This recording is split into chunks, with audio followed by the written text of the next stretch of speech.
Hi, Hello, you hello. guys. I told everybody Oh my you're God, probably. Ah, you know what? internet. It's hard. It's hard. Technical stuff can really get you. Yeah, internet Uh, issues. It's Dean ridiculous. was here and he wanted me to tell you hello, but he had to go because he was busy working with his koi all day, and it's 1:30 a.m. where he's at. Okay, hi Dean, bye Dean. Hi Yep. everybody. Oh And my there's God, Tommy. Tommy's here. Hi. Tommy, welcome We got in. David in here. David's in here too, and Mitzi and Hi, Ed. David. Hi, Mitzi. Hi, Cecil. Hi, Robert. Hi, Gator's here. Hi, Gator. hi Gator. Welcome in. Cecil. Here's Cecil. I know I'm forgetting people and all the people that actually come back after in June. I see her. And thank you to all the people who come in after we go off because they're on a different time zone. And I wanted to at least say thank you to all you guys because, I know you guys are out there. I see you rewatching the stream. I appreciate you. Jeff appreciates you. And Okay, let's see. we all appreciate you, Christine. So absolutely, Oh my gosh, you make guys. my Tuesdays complete.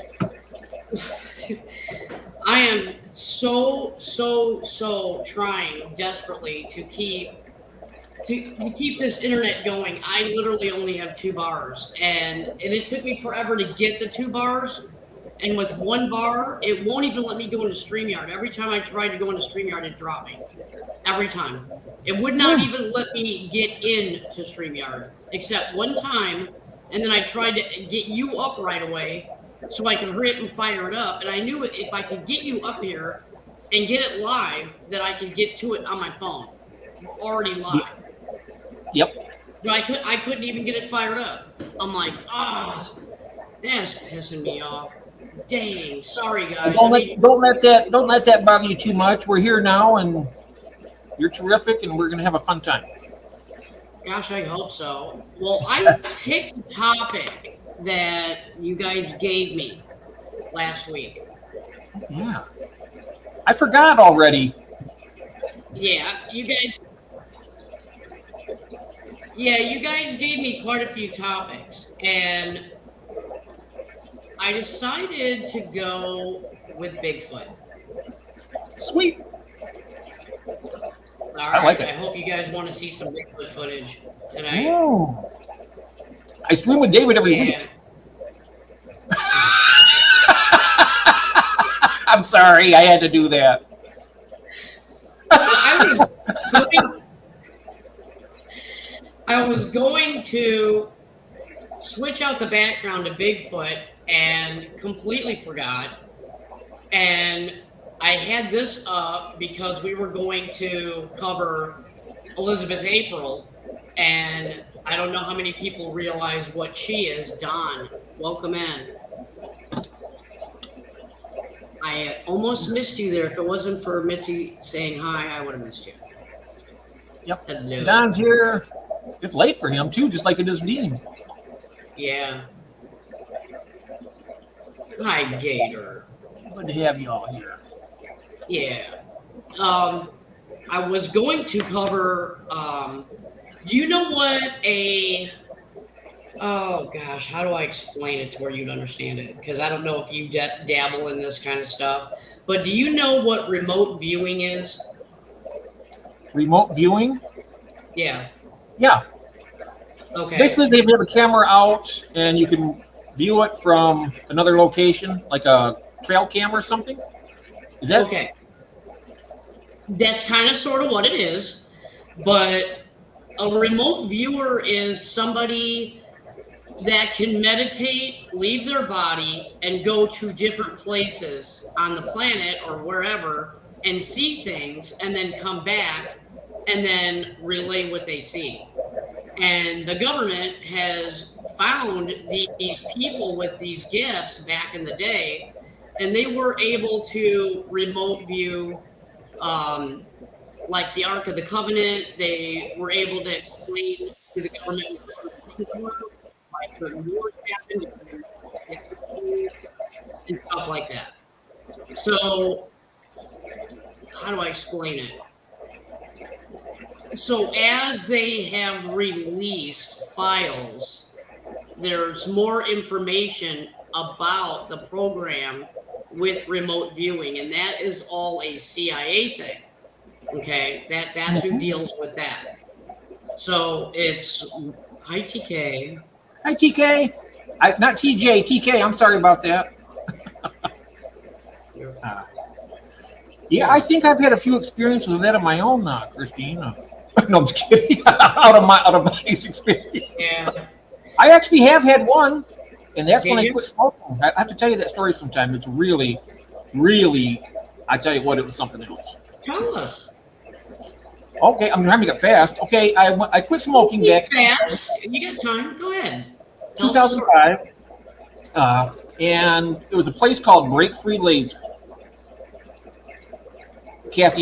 Me and Kathy found it, and I mentioned to her I had decided to quit smoking because I was a chain smoker, right? I played video games, and we just got the kittens, and her and the kittens were on the couch watching TV, and all their eyes were, it was like a cloud of smoke. So I was like, what are you doing, you idiot?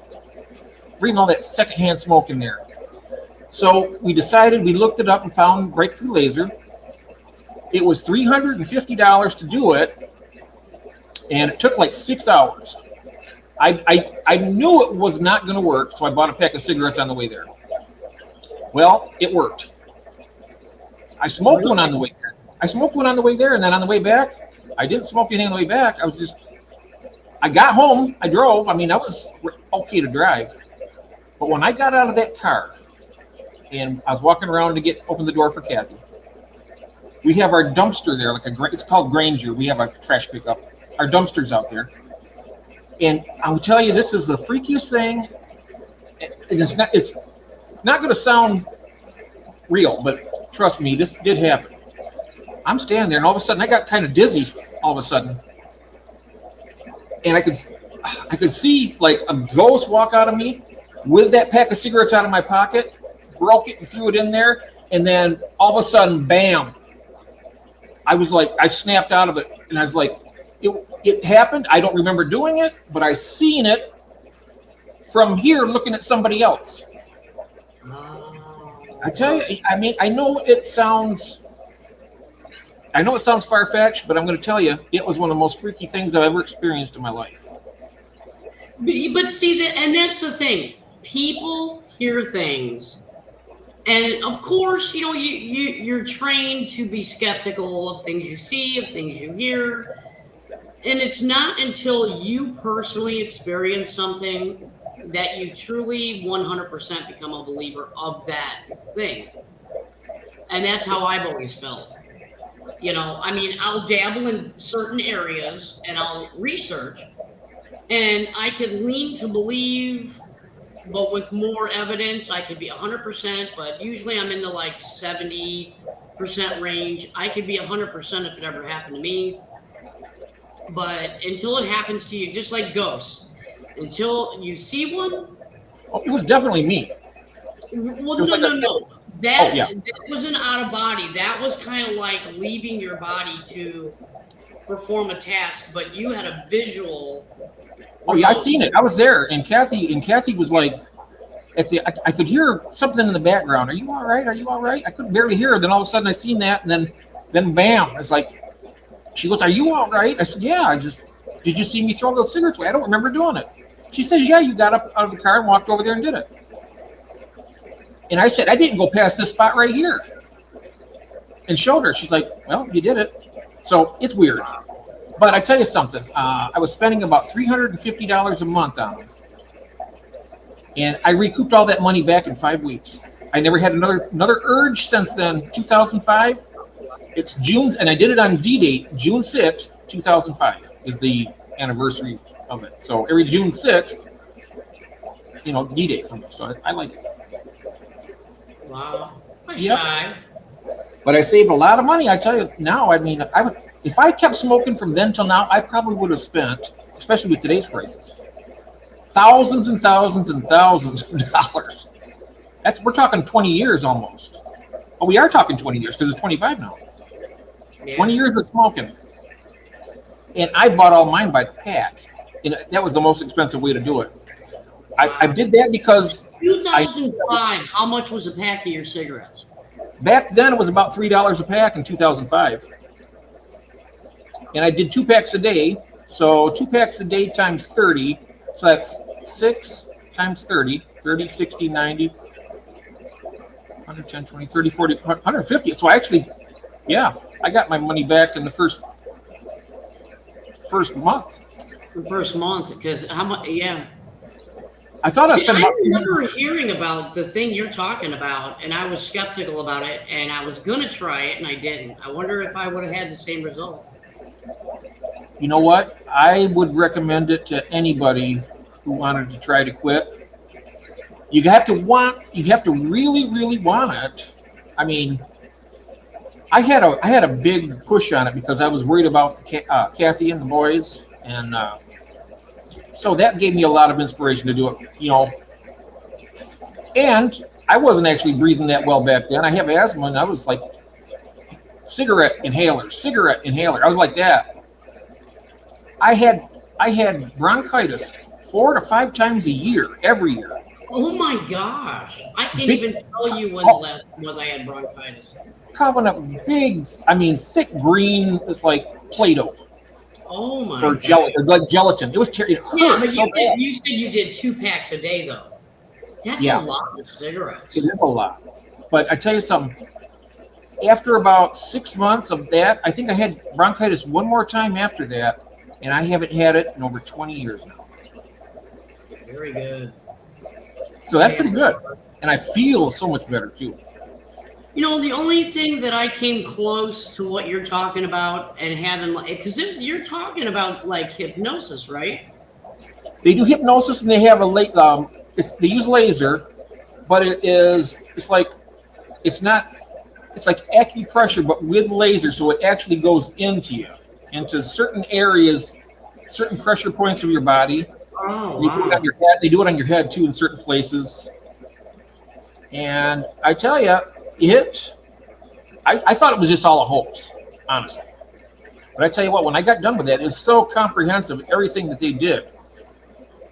And it worked. It worked. wow, that's I mean, crazy. yeah, it really, really good. Wow. Mm-hmm. Yeah, the only time I came close to doing anything like what you're talking about is when I was a child, I saw a crime happen, and I was the only one who saw the car, and I saw the people in it, and it happened in Matson, Illinois, and I remember they came and they interviewed me at the house, and I couldn't remember a lot of things, and I don't know why I couldn't remember, but I couldn't remember. And they asked me to come in and go under hypnosis and talk to somebody. So I did, and I don't even remember what I said to them.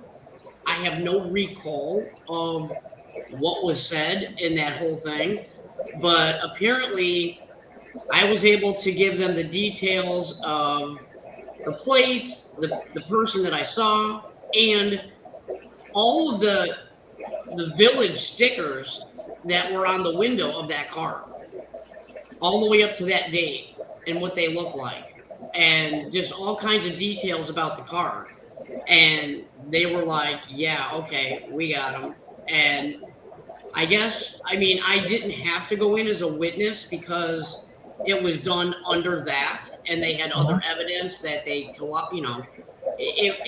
they recorded my session, so they were able to play that in the court, and the judge agreed to that. But it was crazy. It's just, I find it really weird that somebody can put you under and ask you a bunch of questions, and then you walk out of that department going, okay, I don't even remember anything. That's scary. I've heard a few horror stories about being put under with hypnosis. I mean, probably not a good thing to talk about it here, but yeah, they did stuff. I mean, some of them do. Well, yeah. I mean, what are they? I mean, I guess as a kid, I was more worried about my mom going, "Hey, ask her if she really slept over at so and so's house, or were they out hanging around the neighborhood and didn't and snuck into somebody else's house and slept." You know, like things that I did as a kid that, you know, you lie to your mom and dad and say, "Yeah, we're gonna go sleep at Nadine's house," but really we were sleeping over at Tina's house, and her dad was gone all night, so we like ran the neighborhood, and then we would get to her house at like 2 in the morning, and the only one that was there was her brother Chris, and he didn't care when we got in, and then we just go crash. But my mom wouldn't have let me stay at Tina's house, so I had to say I was staying at Nadine's house or Lisa's house or whatever. You know what I mean? And as a kid, you're like, oh, I wonder if I'm going to say that, and my mom's going to find out I lied to her. So, I mean, you've got all these fears going into those sessions as a kid. Like, you know, yeah, I told mom that, you know, I cleaned my closet, I didn't do it, she's going to find out, you know, stuff like that. And I was really afraid going in it. And I know they assured me that we're not going to ask you anything personal. So if you did something you don't want your mom to know, we won't tell her. That made me feel that is what actually got me to relax. Because, yeah, as a kid that age, when I saw that, it was like, you know, yeah, I'm a typical kid, you know, yeah, I was breaking curfew rules. Yeah, I was doing stuff like that. Okay, not a problem. Oh, there's June. Hey, June, guess what? They're arriving tomorrow. I got fish coming tomorrow, and Who's been here? Cinnamon Girl. I miss Cinnamon again. I seen Cinnamon. I missed June coming in early because I was fully concentrating on you, and I don't have the chat right here. I have to look at my phone to see it. So I was just looking at you. Here. Hi, hello. I remember saying hi to June. I don't think I did, and I'm sorry about that. I was just too busy yakking my jaws, I think. Hi there. You need to tell me the story. Oh yeah, I told. Yep, that's it. I mean, it's like really, really. It was probably one of the most bizarre things that I think I've ever. I mean, it is. It is the most bizarre thing I've ever experienced. To actually stand. You're standing and then 10 feet away. You're walking towards something. You're just like a film of yourself. I can see through it. I can see the out. You know, it was nuts. But I tell you what, it was worth it because I stopped. I quit. Whatever they did, I'm glad they did it. Yeah. I think the one I was going to try just said that it was hypnosis. I don't remember anything else. Like you're talking about like a laser or something. Yeah. An acupuncture kind of thing going on. They did that too. There was hypnosis. And the hypnosis, I talked to them. I don't even remember being put under, honestly. I don't even remember that, but I remember him talking about things, and he would repeat himself quite a few times. I was like, man, this guy's just like going over this like 10 times. And 6 hours later, I didn't even realize, I thought I was only there for like maybe half hour, 45 minutes. Oh, that's not bad. 6 hours, wow. Yeah. So, yeah, it was something else. It was worth the money. I got to say that. All right. I mean, it might not work for everybody, but it worked for me. Hi, Gil. Hi there. Disappearing people is weird. Yeah. Good morning. Yeah. So I mean, and Aquadonkey, I said hi. I don't know if you heard me or not. I didn't hear. Hello. Oh, I didn't. Dimmy. Yep, Dimmy's in. Hi there. And like I said, all you guys that watch this after we end it and everything, we appreciate each and every one of you guys, even if you don't catch us live. Knowing that you're out there watching it, and I'm getting the feedback from a lot of you guys. A lot of you guys are messaging me with, hey, can you cover this? Or hey, can you cover that? But I don't want to be in chat. I get it. I mean, I get it. So yeah, I've got your list as well. I know what you're asking me to cover. Mm-hmm. Yeah, but The dragon one is going to be a little hard to cover because a lot of that stuff is going to be. I got to look into it because a lot of the stuff that I found is in other government classified documents that were released over the years. And I don't know what the law is on YouTube about showing another country's unclassified documents on YouTube. So I got to dig a little deeper into that. But if I can share the documents and share what I found, that would be really cool. And if nothing less, I can share you the links. But I think it would make for a better stream if I could find out if I could get permission to do that. I'm way too shy to comment in chat.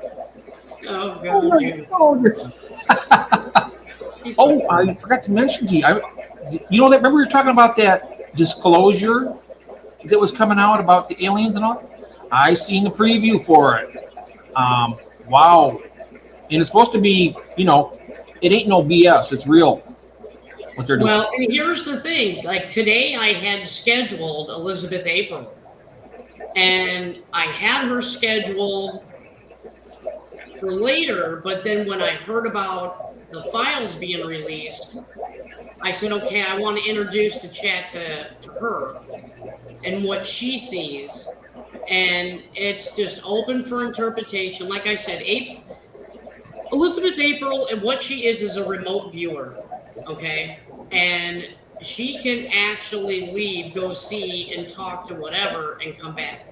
I gave you a soft opening of her, and I should say a soft introduction to her when we were watching that video where you had the two guys that were interviewing that one chick, and she was telling you about Antarctica and how remote viewing into Antarctica, and they pushed her out.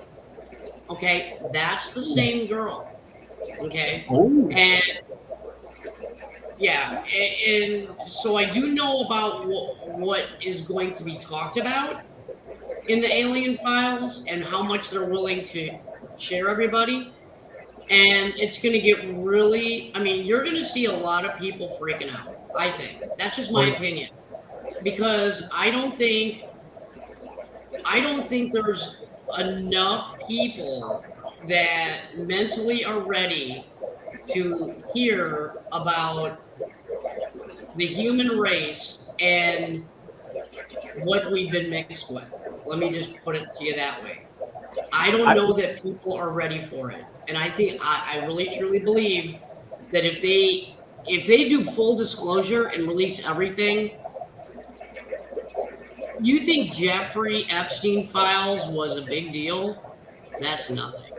Literally, that's like 10% is important to the human race as what they may disclose. And it will literally open your eyes on a lot of crap. It's kind of scary crazy, because I truly believe we're going to see another one of those War of the World events to where people are just going to start offing themselves because they can't handle the truth. I think that's just my opinion, because what I found out in these files and what I found out doing a deep dive with her, and then there's another remote viewer that's a male, and oh my God, they don't even remote view together or anything, and he is basically saying dang near the same thing she is.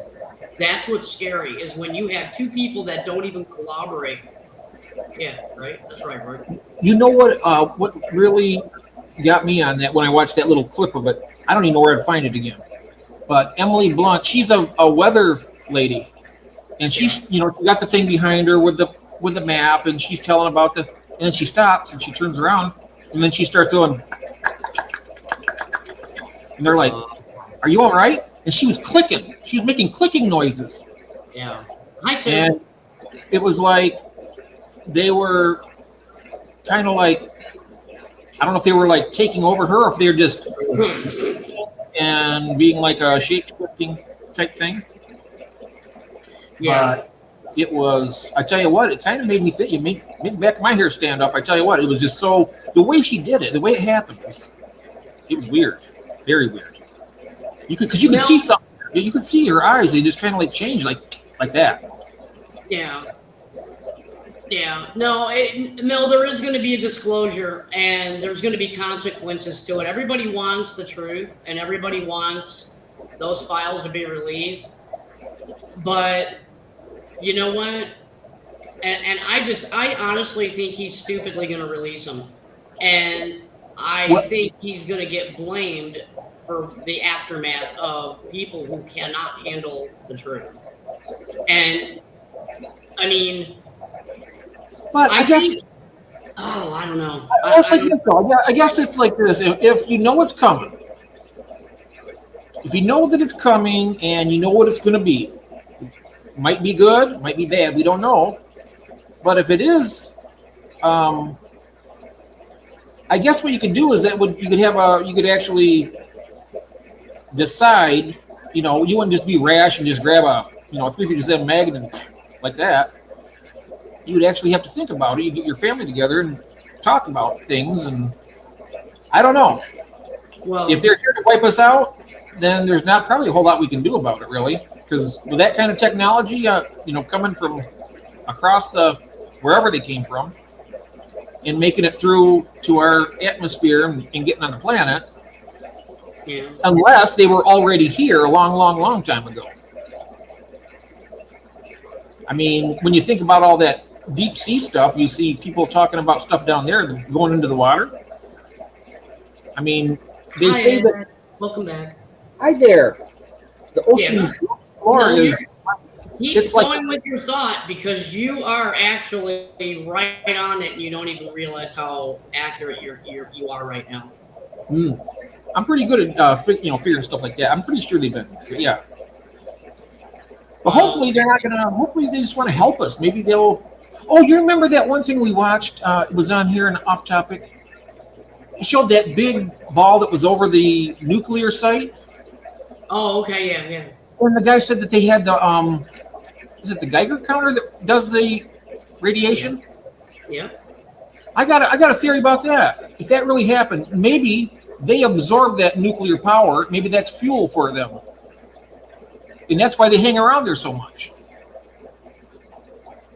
Maybe taking some of that radioactive material from out of those missiles and using it.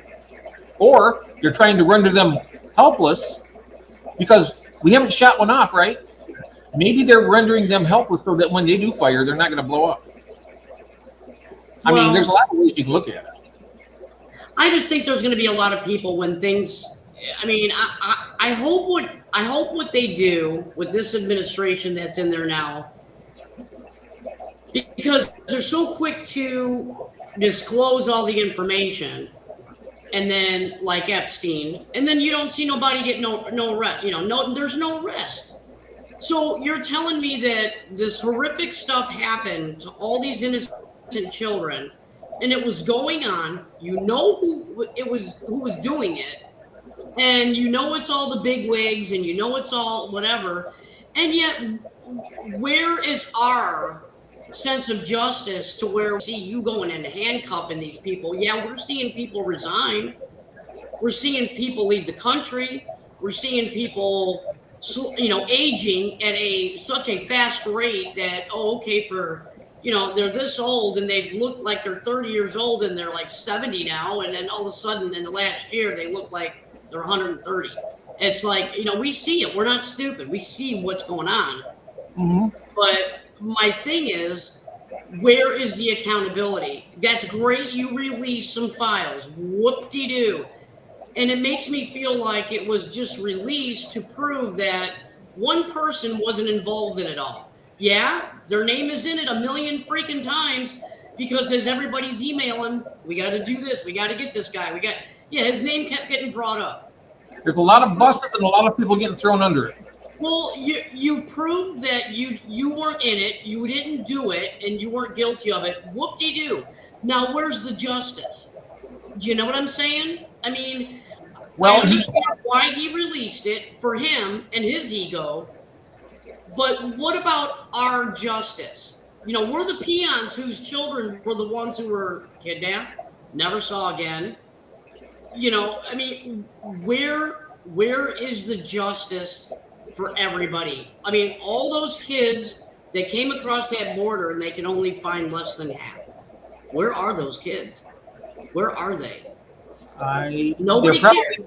That last administration didn't give a crap about those kids, and they just said, "Oh, you want the kid? Yeah. You got a letter? Oh, okay. Here, there you go. There you go." Could have been threatened, or they could have been paid off. They could have been threatened or paid off, or any number of things to keep them from coming forward. I want justice for yeah, well, look at Epstein. Do you think he actually hung himself or killed himself? I don't think so. They're saying that it would be nearly impossible for him to hang himself in that cell. Yeah, I don't think nobody believed it when they announced it. Nobody believed it when we saw the autopsy, not autopsy, but when he was on that gurney. Nobody believed it was him when he was on that gurney. You can sit there and, you know, I mean, you can compare the ear, you can compare all that. I mean, it wasn't him. We know it. I mean, they keep saying it, but just because they say it doesn't make it true. But I've heard rumors about who might have done it. Huh? I've heard rumors about who might have done it. I'm pretty sure everybody else probably heard it too. Hillary Clinton. No, well, yeah, she does have a habit of having dead bodies following her around. If you get that, up against her, I mean, even her own party won't even support her or back her up. That's when you know they're like they don't even want nothing to do with her. So it's kind of like when you get thrown out by your own party and they refuse to back you up. Yeah, that's when you pretty much know the gig's up. You know? Well, after Benghazi, she had 600 emails for help, to asking for, you know, we need more support here because everything's getting kind of hot. She did nothing.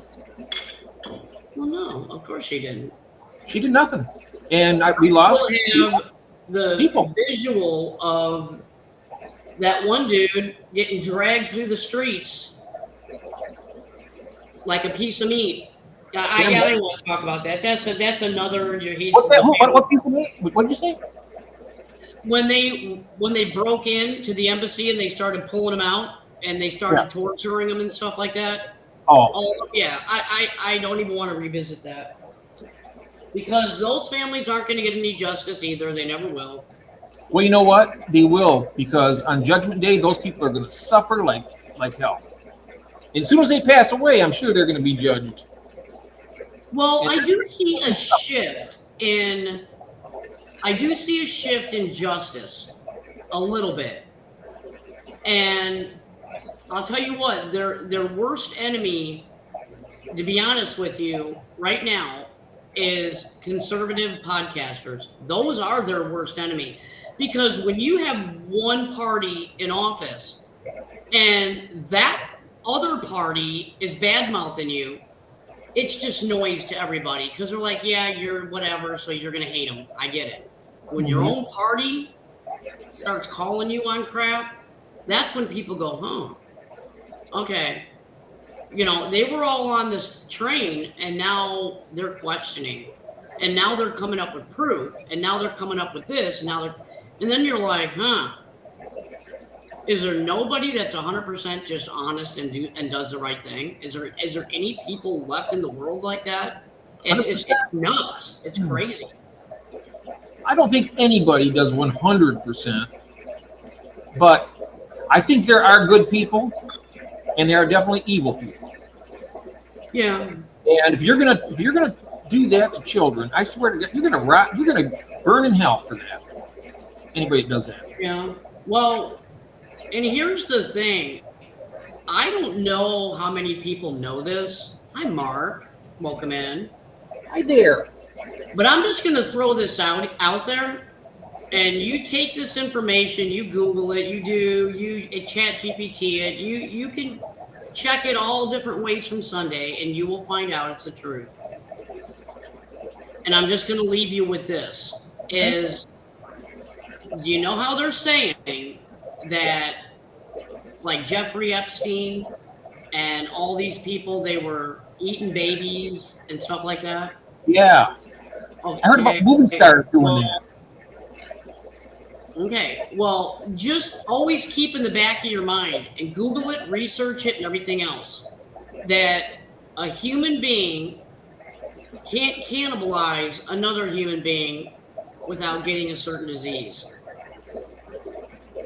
It's not in our DNA to be able to be a cannibal.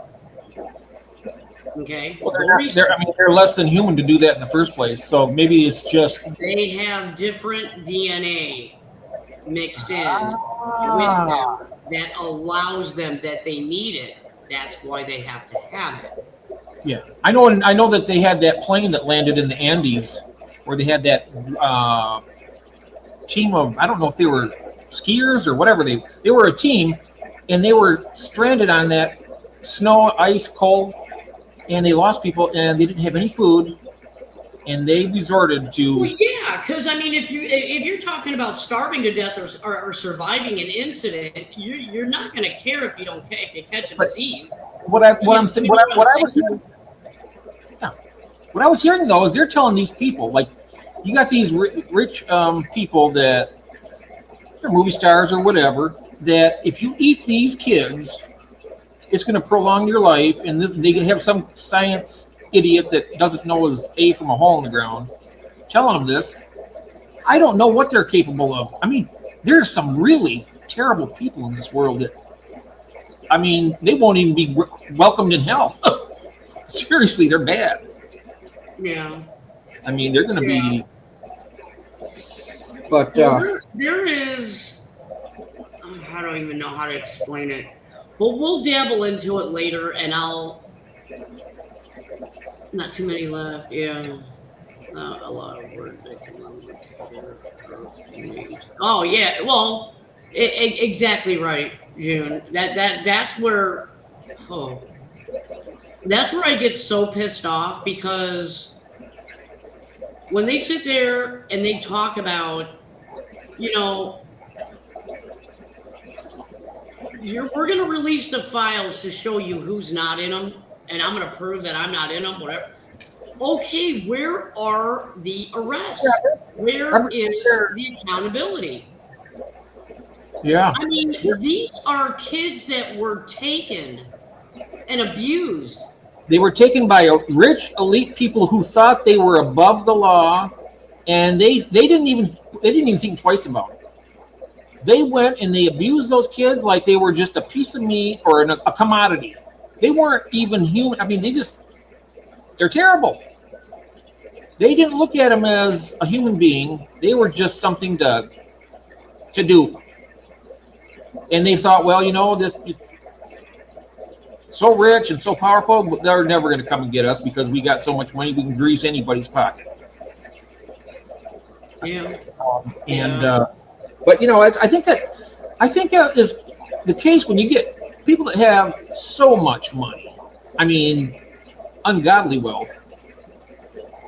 They think that they're invincible to a lot of things in this world that other people, they wouldn't in their darkest day ever do something like that. But they feel like they have the right to do anything they want. I saw Hail Mary last week. Right. Oh, I didn't see that. Hey, there's Robert Steiger. Yeah, Robert's been here. He just has been quiet. Oh, prion disease and Kuru is just one. Yeah, exactly. Yeah, and we are set up in our DNA as such to where we can't do that. It would literally, yeah, we can't. I mean, if you have to put something in your stomach to survive, yeah, but I mean, you're going to do something. You know what? I would never. I mean, I would literally off myself before that happened. I would off myself. I wouldn't eat them, and I wouldn't off myself. But I'd leave there as far as I can go, and if you're weak, I just lay down underneath the tree and just go. Just let me starve to death. I'll die. It's not going to be pleasant, but I'm not going to lower myself to that. I wouldn't do it. I would not do it. I heard somebody saying, "Oh, you got cats and eat your cat." I said, if that's the situation, my cats are going to dine on my flesh. It's going to be the other way around, because that is not how it goes. And June is 100% right. I mean, this is why they push. See, how do you get a woman to actually decide to kill their own infant inside their bodies? Tell them that it's your body, your choice, you're empowered, you're this, you're that, and it makes them feel like, ooh, I'm better, and I'm more important. I'm given more rights than I should. I mean, you got to present it in a way to where it's their decision because of free choice. So that's where, I mean, you sit there and you look at, is that Melvin? Yes, Melvin's here. Melvin, hi. Your name for I here want to make is. sure it wasn't you. All right, I want to make sure it wasn't you messing with me. Melvin, he got me yesterday too. Oh, did he? I know it's Melvin every single time. During Fish Frenzy, you got me again during Fish Frenzy yesterday. Oh. And I told you I was going to tell Melvin on you. Oh, that's what I said. I said, "Where's Melvin at?" And I did that green And then and then you used his thingy. All right, yeah. So there you go. I just told him. But yeah, I mean, all you have to do to figure out their game is when they push something, where are they pushing it? Where are they pushing it? Where are all the abortion clinics? Where are they? Open your eyes, guys. Where are they? They're all concentrated in one area. You can go into any town around here and you don't even see an abortion clinic. To get an abortion here, guess what? You got to go to Chicago. Let that sink in. The younger the food, the more regenerative properties are available. Babies are loaded with them. The tissue from abortions is like gold. Yeah, she's right. It is. That's just sickening. It's extremely sickening. I mean, and nobody ever says, why are they letting me do this? I mean, and that age-old argument of, you have a law that says if you shoot a mother and she's even 3 weeks pregnant, you're going to get charged twice for homicide if you kill her. Okay? That's 2 murders. But yet she, on the flip side, can go in there and abort it because in her mind, she's been told it's not a human yet because it's just a bunch of clumped up cells. So which is it? Is it clumped up cells and not a human? So therefore you can kill it, or if somebody hits you in a car and they kill you, is that involuntary manslaughter times 2? I mean, the minute that embryo is impregnated, it's got to be one or the other. That's life. That's got to be one or the other. That's God's gift. It's life. As soon as that embryo becomes fertilized, well, you're right. It is because have you ever watched one get fertilized? It's Who's no life? different. Have you ever watched an embryo get fertilized? No, I've seen both. Yeah, there's a light that happens when they meet. And that's the beginning of life right there. Boom. You can see it. From that point on, you can literally inject the male DNA and the female DNA in that moment in time. Before that, no. One's only the male, one's only the female. So once they meet, boom, now that little egg has its own DNA that's mixed with mommy and daddy. So it's a person. That's what I'm trying to say. I'm wondering if, besides them raping all those kids, all those girls, all those people, I'm wondering now. Mention that the embryos of the abortion. I mean, maybe he's serving those to the people. Maybe they're like injecting it or something. Maybe they're not getting it from actually eating the kid's flesh. That they're abusing. I'm sorry. No. It's just the thought of it just makes me sick to my stomach. And I know it. Instantly get angry at this administration for not doing anything about it.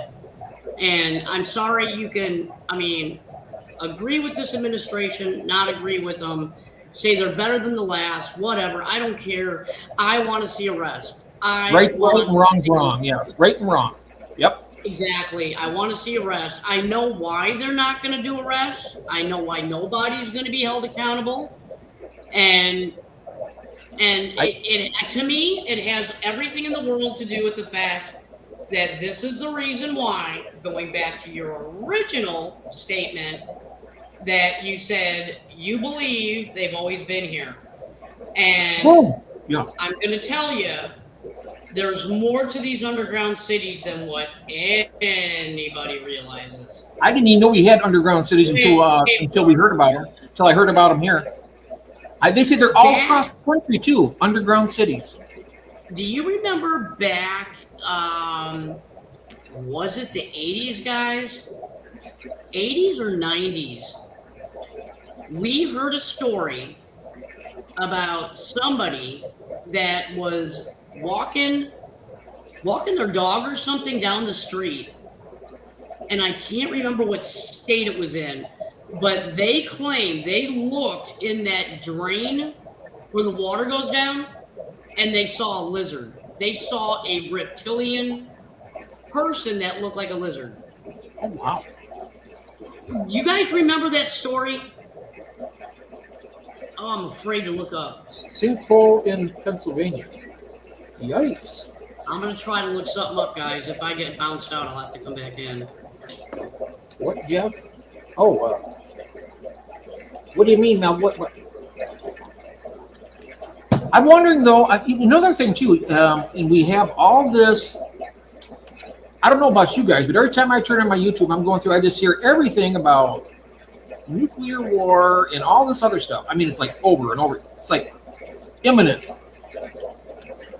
If they have these underground cities, why don't they let people know about it? And if it happens, why instead of depopulate? Oh, maybe that's the reason why they're going to depopulate the planet, go downstairs, and then when it's all cleared up in 100 years, they're going to have generations down there to come back up. I don't know. But if they have underground cities all across the country, you'd think they would at least try to help somebody to prevent it in that case. And give us, disclose that. That would be a good disclosure, really. Yeah, Unless it's...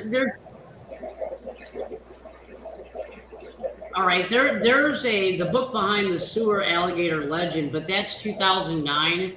But this happened way before that. Way before that. This was... Yeah, this is... Yeah, this was way before that. I remember hearing it, actually heard it on the news back in the 90s. And this person freaked out because of what they saw. And now look at, here we are. We have the internet.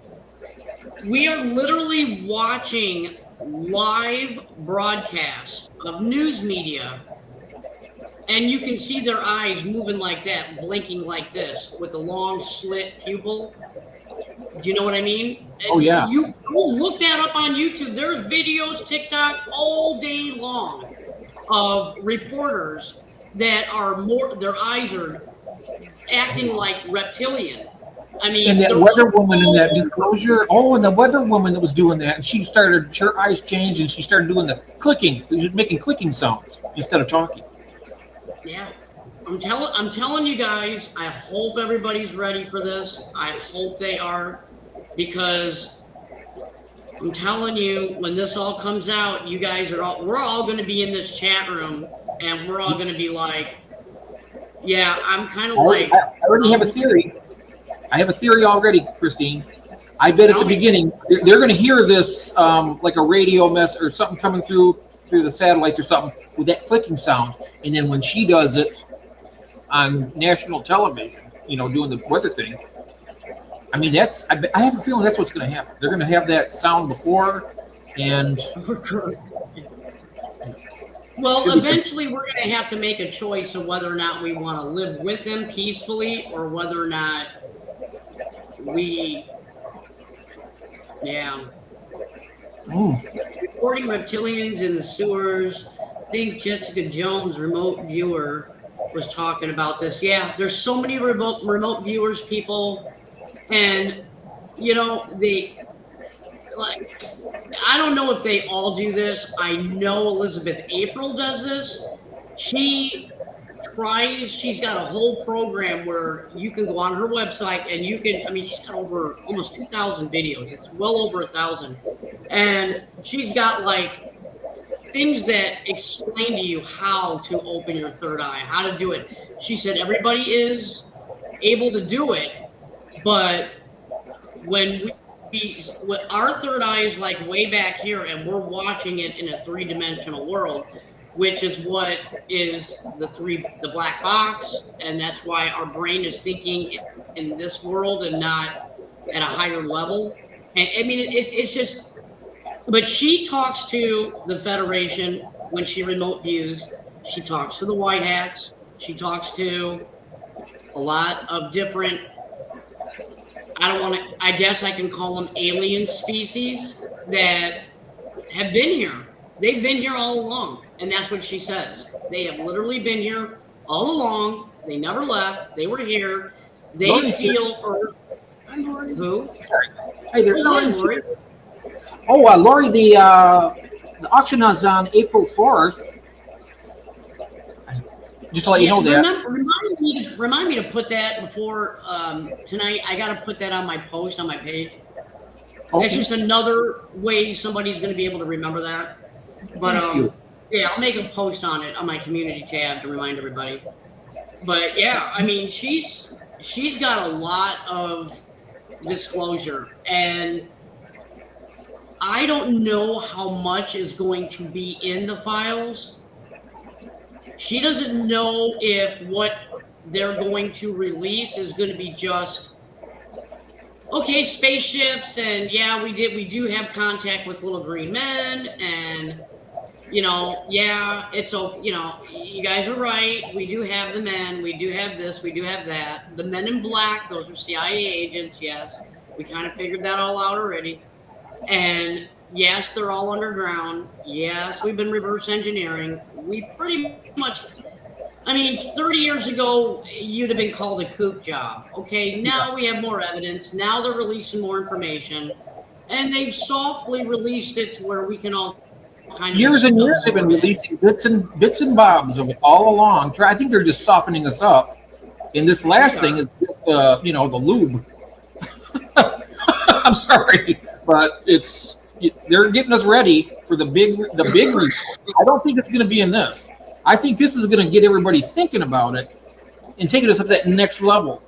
And then they might, maybe they're just not going to disclose what's actually going to happen. And it just happens. Well, let me put it to you this way.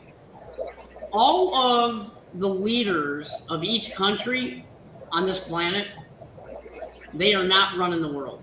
Not one of them. They're not even doing it. They have nothing to do with it.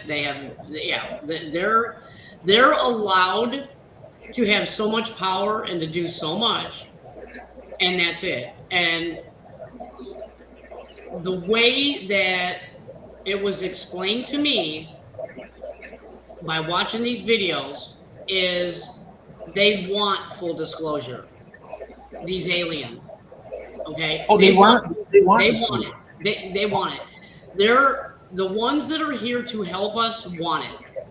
They said they're ready. They need to be woke up. They need to know who they are, what their ability is, because the reptilians that were here before we were here, and they were injecting DNA into some of the humans and everything, because not all of us have it. The ones that have stronger DNA from back in the day, those are people that can be manipulated today. Those of us that don't have it can't be manipulated. We just can't. And they fear us more than they fear anything. Oh, really? Because guess what? We have the DNA of our creator. And we have the ability, if we go to our higher self, and I'm just telling you what she said, okay? I don't think I came up with this. But as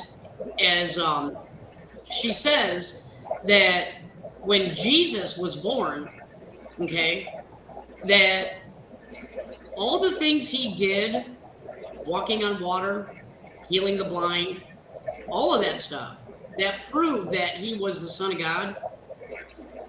Each and every one of us have the ability to do the same thing.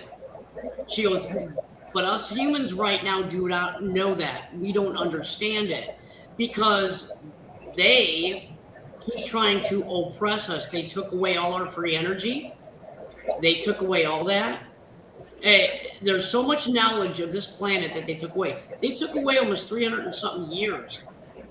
They took away our time. They took away our bells. They took away all that stuff. And there was a reason, because all those things together is what helped us live as long as they did back in the day. Why do you think we don't live as long? Look at our dogs. The dog food got crappy over the years.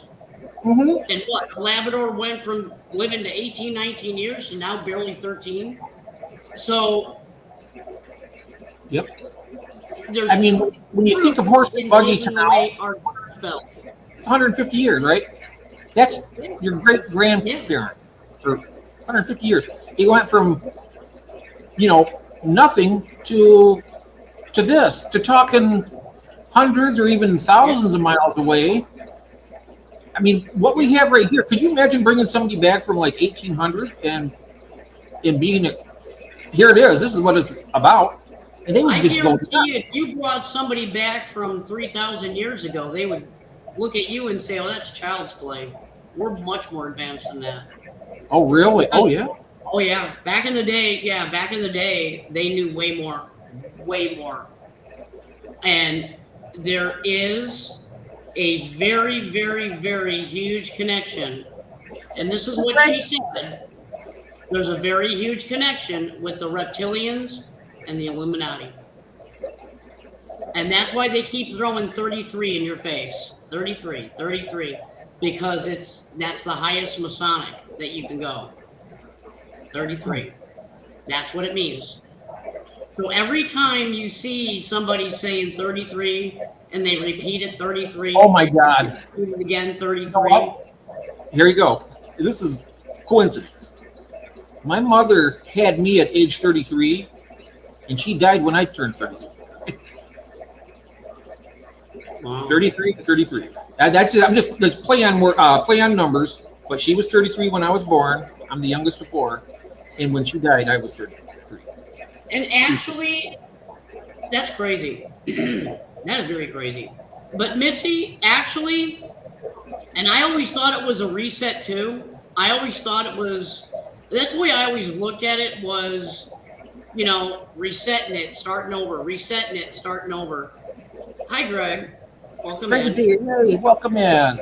The way she explains it is there's different dimensions and realities that we live in. Mm-hmm. And she said that, and she explained the whole shift and why we actually remember the cornucopia with Fruit of the Loom. So those of everybody that, okay, let me just explain to you how she said this, because then it might make more sense.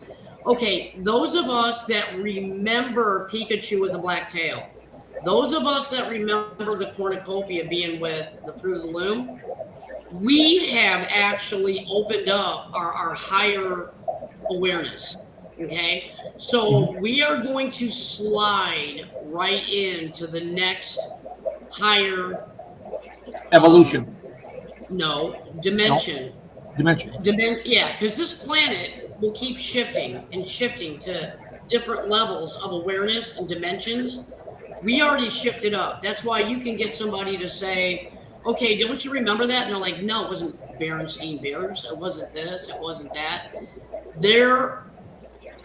It's not that they don't have the ability to go into that next conscious level, but they either choose not to or are not aware. So they just need to wake up.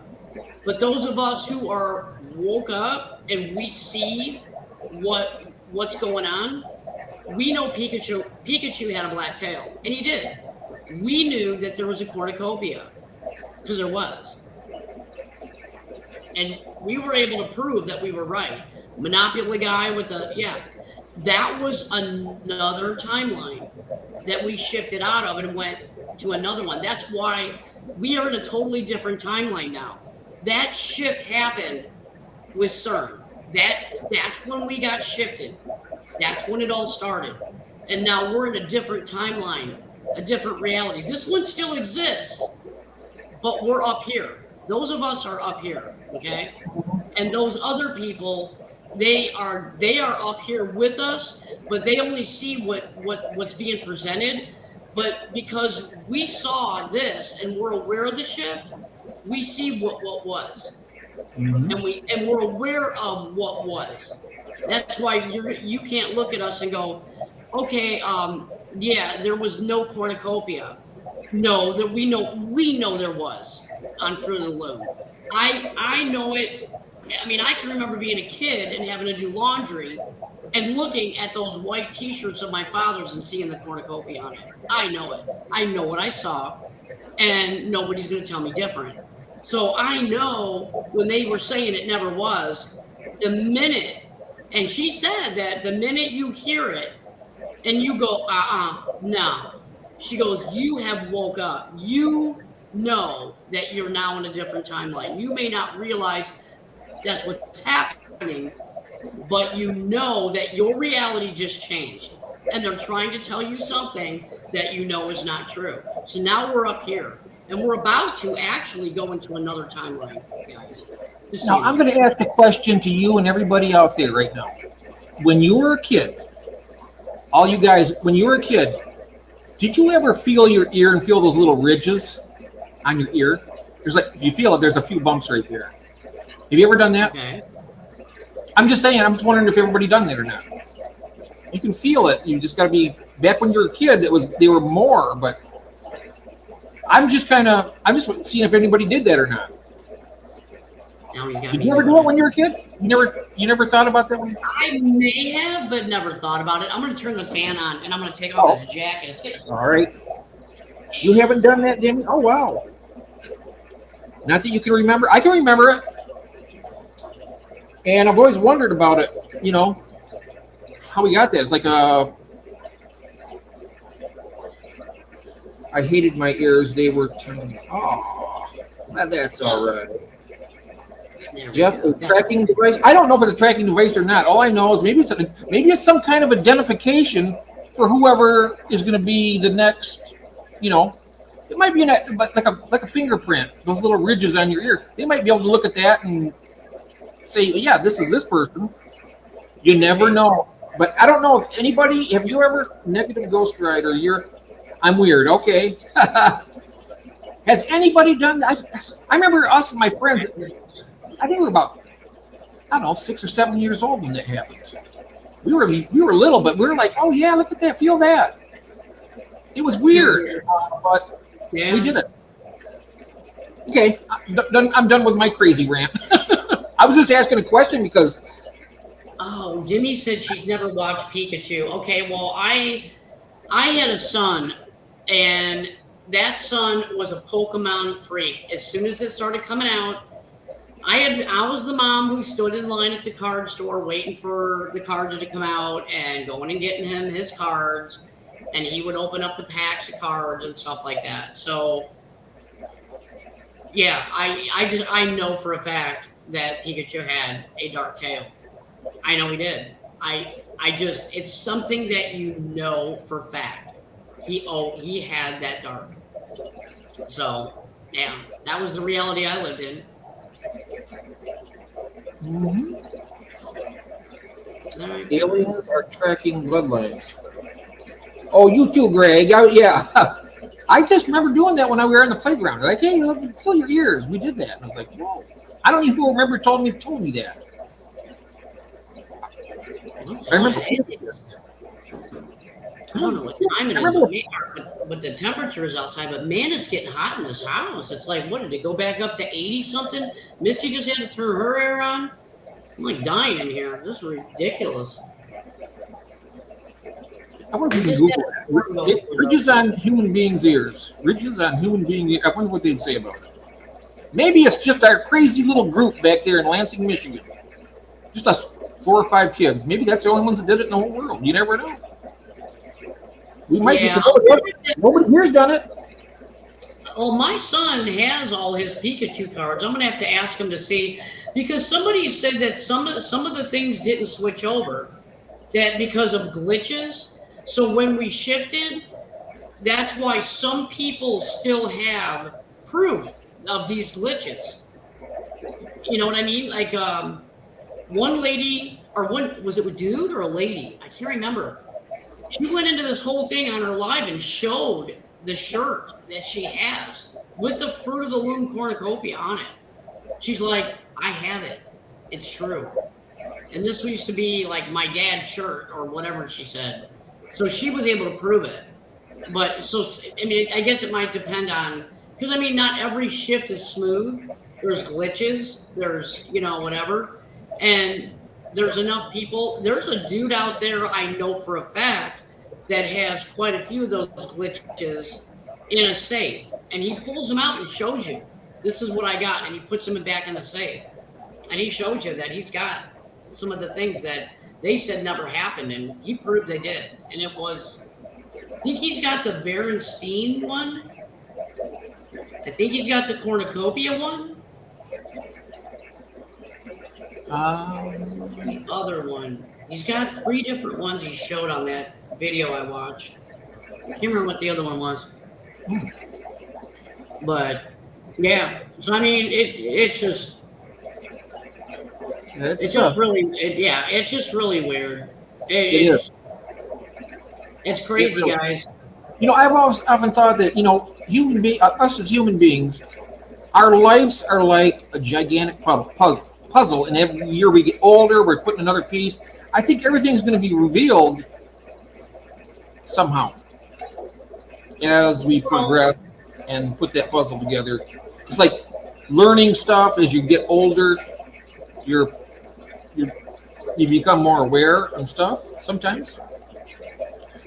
Yeah. You know, and then some people get dementia and stuff like that, right? Who knows if that might be something that humans just don't really, they call it dementia. The doctors, like, they don't really know why, I don't think. But it happens. So, I don't know. You ever thought of that? I mean, like that? Like, life is like a puzzle. You're putting a piece together every so often. You're growing, you're excelling, and everything's going to be revealed when you put that last piece. Yeah. That sucks. Uh-oh. But yeah, it's just kind of, you know, I think about weird shit like that all the time. Forget, you know, don't pay any attention to me. I'm just nuts. No, you're fine. You're fine. You're fine. I'm going to actually, because I wasn't going to do this tonight. We were going to do I'm ready. Bigfoot, and still will. But I want to show you what Elizabeth April says about this, and I'm going to share you the link to her video. And I'm only going to explain just a little bit. Yeah, it's like a box of chocolates. You never know what you're going to get. So that way, if you're interested in checking out her channel and subscribing, yeah, I highly suggest you do, because, I mean, she's very, very, very knowledgeable, and it just, what she does, I think, is amazing. She's very talented. She's gifted. She's learned how to use her talents.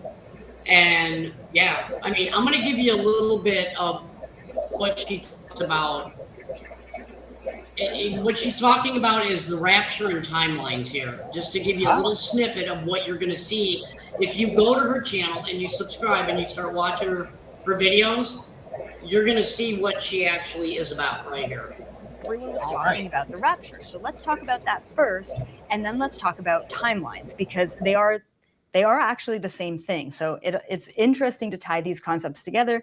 And of course, it ties into spirituality, but it also ties into quantum mechanics, and it's pretty badass. So let's just go ahead and do some weaving here with you all. So the rapture, essentially, it is a biblical concept. Christian, Catholics, whatever, some people believe in it, Some people don't. Obviously, people who are very religious tend to believe in the rapture. So essentially, what is the rapture? It is the belief that at some point in time, and don't quote me on this because I'm definitely not a religious scholar and I do not follow any religion, but I believe, if I were to define it, it would be the belief that Jesus is coming back, or that, I think it's the belief that Jesus is coming back, and that anyone who believes in God or believes in Jesus essentially like leaves the planet to go join God and Jesus. So if you're a believer, then you just like, I think the Bible quotes it as like disappearing or leaving to go join sort of that holy side. And then essentially people who believe that they're going to be a part of the rapture are the believers, right? And then they believe that anyone who's not a believer is going to be left behind. So back in September, essentially how this viral topic got started is there was a priest out of Africa who had this sort of revelation, and God talked to him, and God said that the rapture was going to happen, I think on September 20th or 21st of 2025, something like that. And so honestly, from an outsider perspective, no judgment, but it was a little bit comical. People who really, really believed that they were going to leave, they were like selling off all their things. They were giving their car away. They were giving all their money away. They were selling off their assets because they truly believed that God or Jesus or whatever was going to pick them up, or they were going to move on to a different realm. I don't know. Like, I once again, like, don't quote me on exactly how the rapture is going to happen, but that's the general belief that the believers are going to leave and we are all stuck back here in hell because we don't believe. So how does that concept tie in with this timeline shift, right? This ascension, this spiritual awakening, this 3D to 5D movement that we are experiencing here. So oddly enough, there is a lot of overlap. And when you take a look at that, and I think that in some ways there is some truth to every religion, which I think deep down our soul knows and believes and feels. So because we feel some amount of truth within that religion, we kind of get hooked in, and then the rest of it is bullshit, but we're already hooked in at that point. And so there is a shift that is taking place on planet Earth. And like I always say, take this or leave this, believe me or not. If it resonates with you, it's for you. If not, that's okay too. This is what I've seen as an objective remote viewer. All the information that I have gathered and received, I have received straight from the source. I do not do any external research on any of this information, okay? So in that way, I'm very ignorant in some ways, and in that way, I'm very sort of pure in that way, even though I'm limited by language. Okay, so I just had to put out that disclaimer.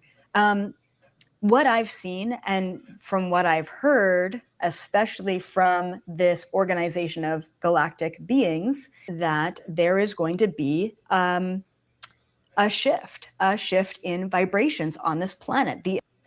Okay, I'm just going to stop it just to have a commentary, because I don't want to get in too much trouble for sharing her material, okay, without permission, because I never did ask her. But it's for educational purposes only, and I want you guys to go and try to hook up with her. Elizabeth is really, really good at what she does. But I will play a little bit more, and then we'll talk about stay here, because this is the part that I really wanted you to hear. I wanted you to understand that she was not coming from a religious mindset, but yet this is what she's being told when she remote views, okay? So I'll let you hear it. Ascension, the great awakening, whatever you want to call it. Now, obviously, it is taking place right now. Like, it's kind of difficult to explain. It's like there are many moments leading up to a pivotal moment. And so some people believe it's going to be more of a soft transition, and some people believe it's going to be like we get hit with a giant solar flare and then we all ascend in that moment, which would kind of be a rapture type moment. And with Jesus coming back, it actually can be interpreted as Christ consciousness and is coming back. And if you can observe or interpret Jesus as really a higher dimensional being or an ascended master who was just able to tap into the frequency of unconditional love, then yeah, of course he was able to levitate or walk on water or create food out of nothing, because you can actually defy the laws of physics when you get to a vibration that is outside of this reality and this density. He was a higher density being existing in a lower density reality. And of course, the Bible was written 200 years after he died, which was technically kind of like 4 generations after Jesus died. Then, of course, they left out a lot and they misinterpreted a lot and they skewed it to be whatever they wanted. That's besides the point, okay? The shift is taking place on planet Earth. There's a vibrational increase.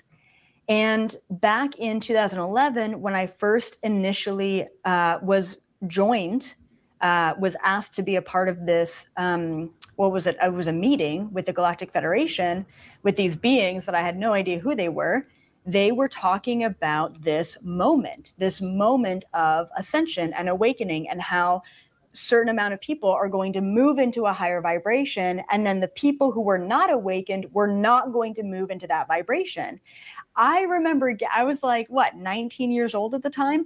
I remember getting out of that meeting, right? I had to study for an exam that night too, but I remember getting out of that meeting thinking to myself, every family member, every friend, every stranger, every student in all of my university classes are not going to ascend.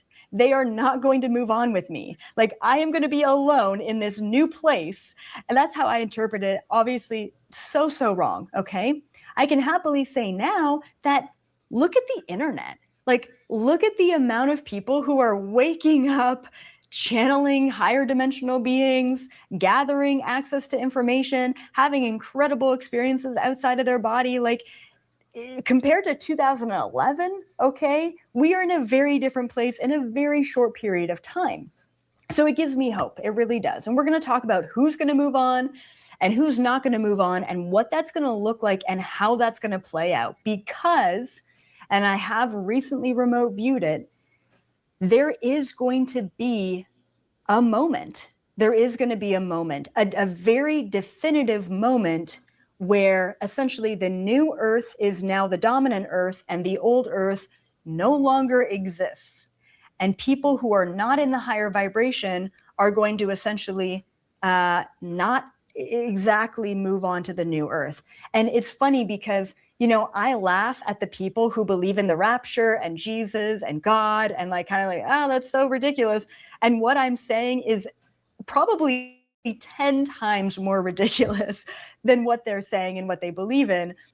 Okay, so I'm going to share her link again, and I'm going to copy that. I highly suggest you go check out her videos. Like I said, I'm going to share it one more time. And just so you, hi, welcome in. And Tiffany's in. Welcome in. Let me get her name spelled right here. She's channeling demons. Oh. You know something though? There's a lot of. Why do people think of this stuff? I mean, we do think of it, so there's got to be something more to it. There has to. And here's the thing. To the person who said she's channeling demons, you can be 100% right. You can literally be 100% right, because if you believe in the Bible tells you not to do stuff like this, and it tells you that anything that is supernatural is of the devil. So you could very well be right. Hi, Sunny J. I mean, I'm not going to argue, and I'm not going to say you're wrong or you're right. I personally don't know. I really honestly don't know. And I'm not going to make fun of anybody who doesn't believe it, and I'm not going to make fun of anybody that does believe it. All I know is that it is a topic that everybody, I think probably everybody in the world thinks about their own mortality and thinking about this. There's got to be something more than this. I mean, seriously, when you think of, yeah, there's something more than this. You can feel it. I mean, as long as you feel it, you'll have hope. And as long as you have hope, you'll gain faith. Yeah, I mean, I'm not a religious person, but I know there's something. I know there's something out there. well, exactly. And I mean, I look at it this way: for people, I think she has enough knowledge, or they're giving her, whoever they are. And again, I don't know who they are. I don't know if they're demon. I don't know if they're good. I don't know if they're the good aliens. I don't know if they're bad aliens.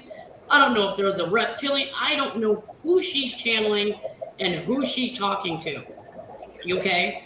But the information she's being shared kind of sort of makes sense. Some of it makes sense. Others, I don't understand. Other things she says I don't understand. But then again, it could be that it just because it doesn't make sense to me, or I don't have enough knowledge to understand it. I don't know. Doesn't make Or it sense. could just be hokey. I mean, It doesn't make sense now. yeah. It doesn't make sense now, but it will eventually. I think. But here's the thing. I mean, what she's saying may not make sense to some people, and they may think she's crazy.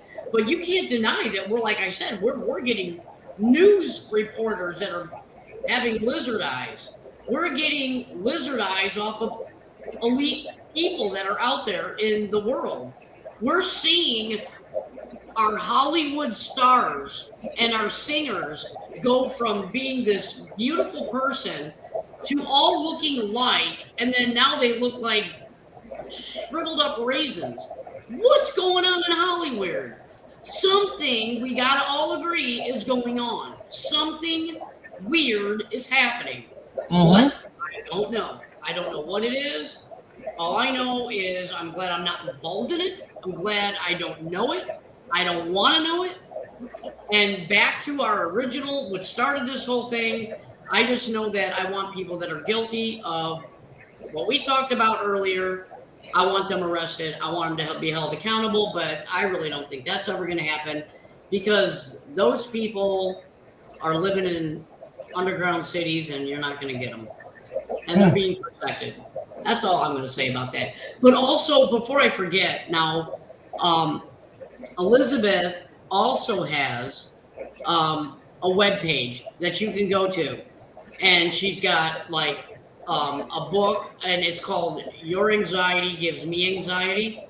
And I mean, I don't know what it's about. I mean, she tells you what it's about, but I mean, she sells stuff like that on her actual webpage. So, and if you go to her page, you can find her webpage. Is she on Facebook?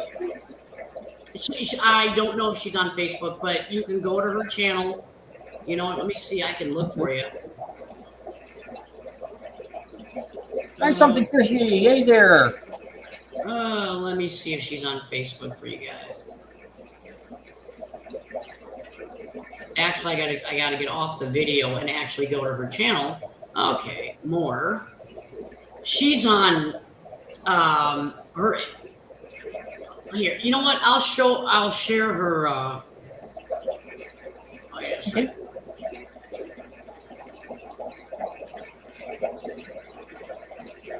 Okay, I'm gonna share you her YouTube page.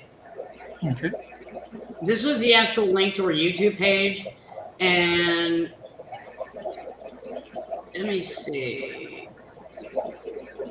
Is that on the right thing? Yeah, it is. Okay, I'm gonna let you see this. Okay, so here's all her links. She's got ElizabethApril.com on the web. She's got Instagram. She's got Facebook. So I can open a link in a new tab real quick. Hopefully it won't crash me. There we go. Hang on. I was trying to email or put that in mine. I sent it to Chris. Chris Gordon. Did it again. Sorry, Chris. Oh my God, he probably thinks I'm nuts. You're fine. Hang on a minute, Jeff. I'm sending you our YouTube page link. There you go. Oh, okay. Okay, I'm back. I sent you her YouTube, her Facebook link. I sent it to you in Messenger. In YouTube. Oh, great. I keep saying YouTube. Yeah, so you can get to her on Facebook. I sent it in your messages. Oh, And he's she in the live, though. He's seen me do it. I was trying to send that to myself, and I hit on Chris. He's in the chat. So thanks, Chris. Sorry about that. Yes. Yeah. So there's all her links. You can go there and check that out. She's got tons of videos on her website, not on her YouTube page. On her YouTube page, she only has like 195 videos, it says, but I mean, she's got over almost 13 million views. Wow. Just on 195 videos. So that should tell you something. She's a compelling speaker. I can see why. She's really good. And she's, I mean, you'd have to watch her remote viewing. She's remote viewed Jim Carrey. And what she says about Jim Carrey is when she went to go remote view him, yeah, he's up there. He's no longer here. And that person that you see now is not the original Jim Carrey. We pretty much knew that. Yeah, come on. He doesn't even write with the same hand as Jim has his whole life. I wonder. I'm going to check that out because I wonder where she's getting her idea that he has been removed. You go watch the video. Yeah. And I will put that video in the chat. Oh, exposing the Illuminati too. Wow. Oh yeah, she's got. I'm telling you guys, it's worthwhile listen, and I mean it's really fascinating. This woman, and I know remote viewing is real, but with her, who she's talking to when she remote views. That I don't know. I can't guarantee that because I mean she doesn't, like she said, she doesn't even know.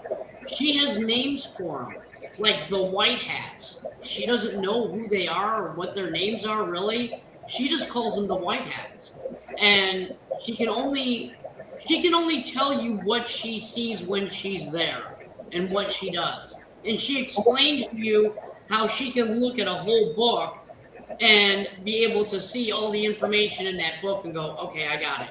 And that used to be all the white hats for the good guys and the black hats for the bad guys. Remember that? Oh yeah. The white hats? Yeah. But I'll tell you what, I mean, the way she explained the exposing the Illuminati and the lizard people, and I know people think it's crazy, and I know they think it's, I mean, but like I said, I don't feel too much of a conspiracy theorist saying it because you can literally Google it and there are tons of live stream, I mean, in the moment live broadcasts of reporters doing it. Now you can sit there and say, oh, well, the one where they were in the White House and I saw them doing that and that and that. Okay, that could have been fake. All right, because maybe it wasn't live. You can't explain how a live broadcast was recorded with them doing it. You can't explain it. It's not, you can't say it's altered. You can't say it's CGI. You can't say it's AI. You can't say that because we're literally watching it happen live. Do you see what I'm saying? Mm-hmm. So so now I don't feel so crazy saying that that's what she's going to tell you in that video. I can't explain that little story I told you in the beginning. I can't explain that, but it happened. Yeah, so when people explain things, I mean, because you don't believe them doesn't mean that it's not true. If you don't believe that, I mean, that's for you to decide, but it doesn't mean that you're right or wrong, depending on the situation. Yeah, and everybody's free to not believe in it, And then when it happens to them, then they can go, oh, okay, I get it now because it just Yep. happened. I should have listened in the first, yeah. Some people are like that. It takes, I mean, I'm not saying to believe every piece of BS that somebody tells you. That's not what I'm saying. But give a little bit of credibility and then do research and then come to your own conclusion. That's what I say. But there's no research to do what happened to me. It's like it's probably just a singled out thing. Probably there's no reason for it. yeah, I mean, I'm gonna sit. If you're gonna tell me something, I'm gonna sit and listen to it, and I'm gonna weigh whether or not there's credibility in what you're saying. You always have to look to me at the person telling you. You know when somebody's looking at you lying to you. And you also know when somebody's looking at you telling you something so ridiculous, but you can see inside of them that they truly believe it because they've seen it. You know the difference if you're the kind of person that can read somebody, you know the difference. Yep. And that's what's scary. And that's why a lot of times people, when they say, oh, this is what I saw, you'll get professionals going, okay, it sounds crazy, but I believe them. And they're trained to look for things. Yep. You know what I mean?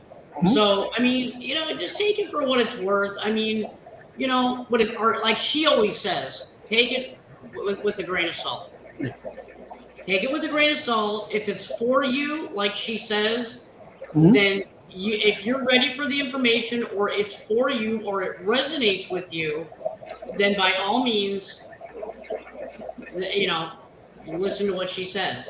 If you're not there yet, don't watch it. Don't wait till you're in that place where you're open-minded enough to actually it's not that you have to believe everything she says, but she just wants you to have the information so when the time comes, you're prepared and you know what's going to happen.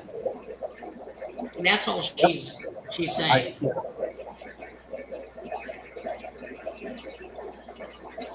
I just find it really interesting. Tiffany, and that's what you should do. Tiffany's saying the Bible directs us to steer clear of that such stuff. Then that is exactly what you should do. Steer clear of it. But here's the thing. Not everybody believes in the Bible that you believe in. So for those who don't, they can get other knowledge here. You know what I mean? Yes. I'm sorry for interrupting you, but Revered Wolf says that I found some stuff that's completely out of the box and still in the Bible. Oh, I know, right, exactly. And here's another thing, and like I said, I wanted to play the part where she says she's not really that religious, but I find it very funny that she believes in Jesus and she believes in God. Even though she doesn't believe in any religion, because they've all been corrupted by such things that were here. They have corrupt every part of it. So that way you can't say, oh, well, the Catholic religion, their priests molest little kids. And then they had people that were just moving them around and not, okay, those people were all plants to tarnish the religion. Then you got Christians that they'll go and they'll say, I'm a Christian preacher, and yet they rip and they take tithes from everybody. And they donate until they're rich. You know what I mean? Every religion has been corrupted in there. The only true thing that you should be reading is the Bible and the one that has the Word of God. And the one thing that, and that's why she tells you that she does not know everything. So she can't debate what she's being told. And for a reason, so she can just spit out, because she doesn't want to go into a remote view and say, wait a minute, I know that to be not true because I've read this or I've seen this. She tries to keep a complete and total open mind. But one thing she's not understanding is in the Bible, in the way she says that, well, the Bible was written 4 generations after Jesus died. She doesn't understand the time back then, how long they lived. Moses was over, 500, 900 years old, whatever he was? Yeah. He's not understanding the timeline of the people that lived back in that day. And if you read the Bible, they tell you each one of their ages. And yeah, she's not, because she hasn't read the Bible, so she doesn't know this. She's looking at an average 80-year-old man. Okay, 4 generations, 200 years. Yeah, that's 4 generations ago. 200 years was nothing. It's like 30 years old back then. I mean, she's not correlating the truth of the Bible into what she's actually spewing back as far as timelines. Because if she read the Bible, she would know that. So, and that's why she says, excuse me if I get things wrong. But all I can do is tell you what they're telling me. Or go ahead. Mm-hmm. You're absolutely right. Have you ever had anybody go, I mean, when you were younger or something, it's happened to me. People say, well, if you don't go to church, you're going to go to hell, or stuff like that. Yeah, And people say that. God doesn't say that. no, I know it. And that's what I'm saying, because like I said, it is an institution and it does involve a lot of money. The Vatican, the money they get is really a lot. But I was going to say something else. Let me see if I can find it back in my mind. Was it? Yeah. I've never read the Bible. I've maybe read like the first 2 pages of Genesis, and that's it. First places to go if you're a new Christian, Jesus. The world was faster back then. And I agree with Bird too. I'm telling you, I am not.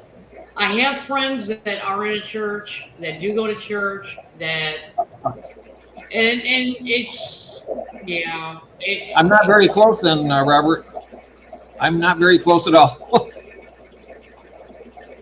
Yeah, I just don't want to get involved in it. I went to church when I was younger, and when I can sit there and recite you the entire Mass and sit there in that pew and literally verbatim, word for word, repeat an entire Sunday Mass, I sit there as a kid and I looked at, which I won't call him Father, because to me there's only one Father, that's God.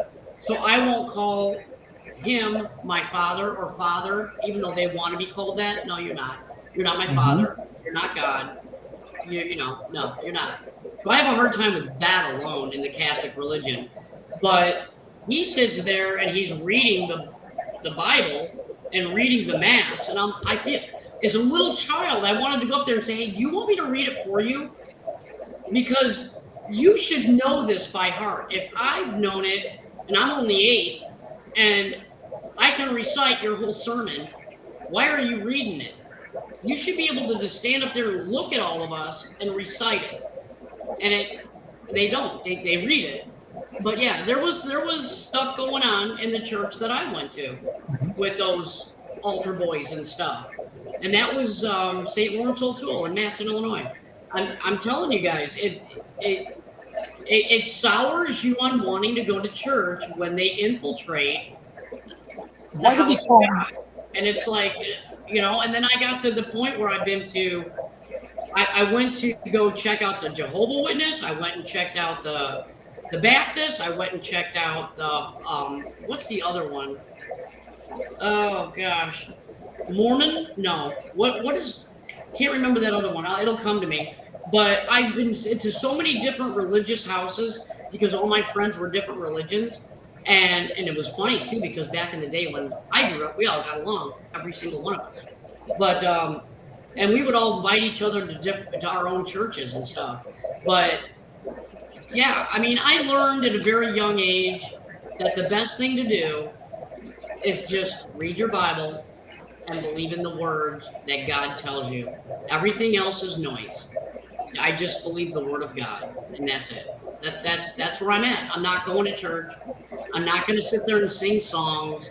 I'm not going to hang out with other women who bicker and fight behind the scenes because they don't like the way the church is being run, or they don't like this, or they don't like that.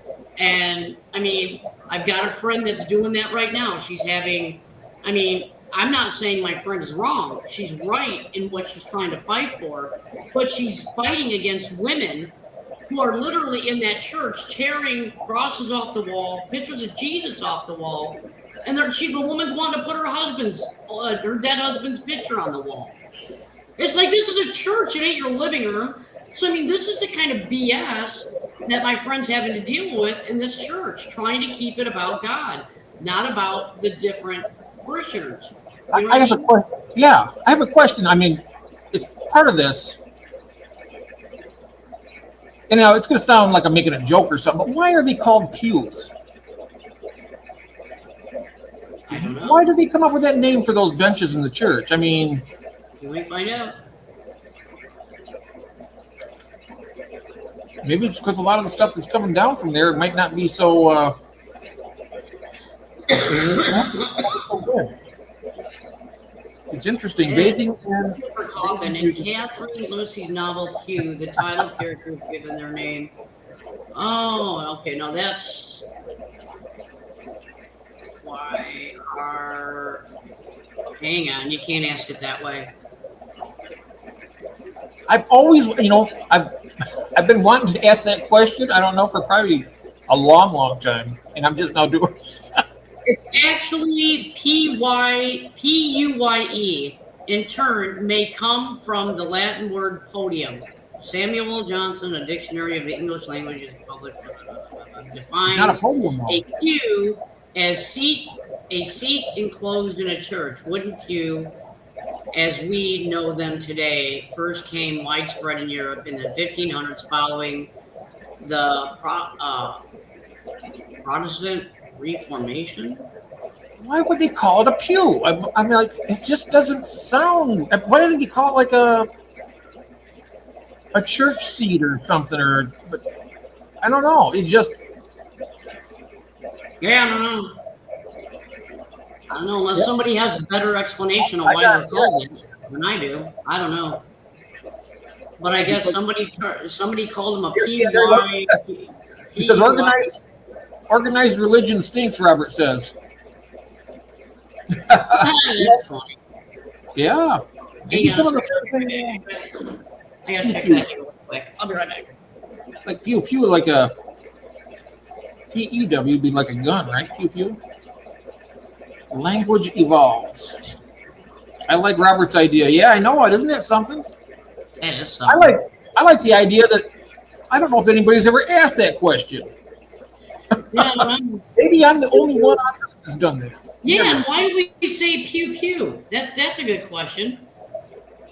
Where did that even come from?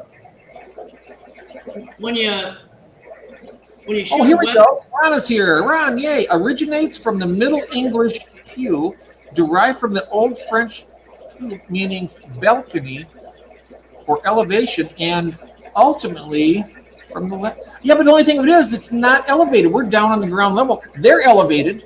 They're up on a stage with a thing, but we're down. It still doesn't make any sense. benches. Yeah.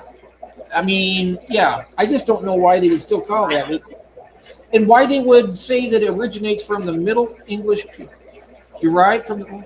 Yeah, but why did they do that then even? I mean, I'm just wondering how they came up with these. It's a good question. It truly is. And I always wonder, why does one person get to say that's what it's going to be called?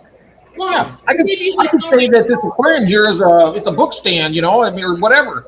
It's Yeah, now all of a sudden, 200 years from now, somebody's going to say, well, Jeff Pelham said that this was this and this, and so this is the reason why we call it that. And here's something that will make you think. They're saying, I've heard that, like,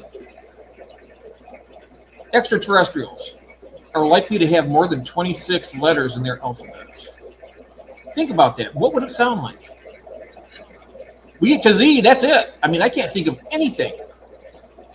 Well, It's let me the- ask you this: Have you listened? Have you watched the White House and what they've been releasing? What did he what?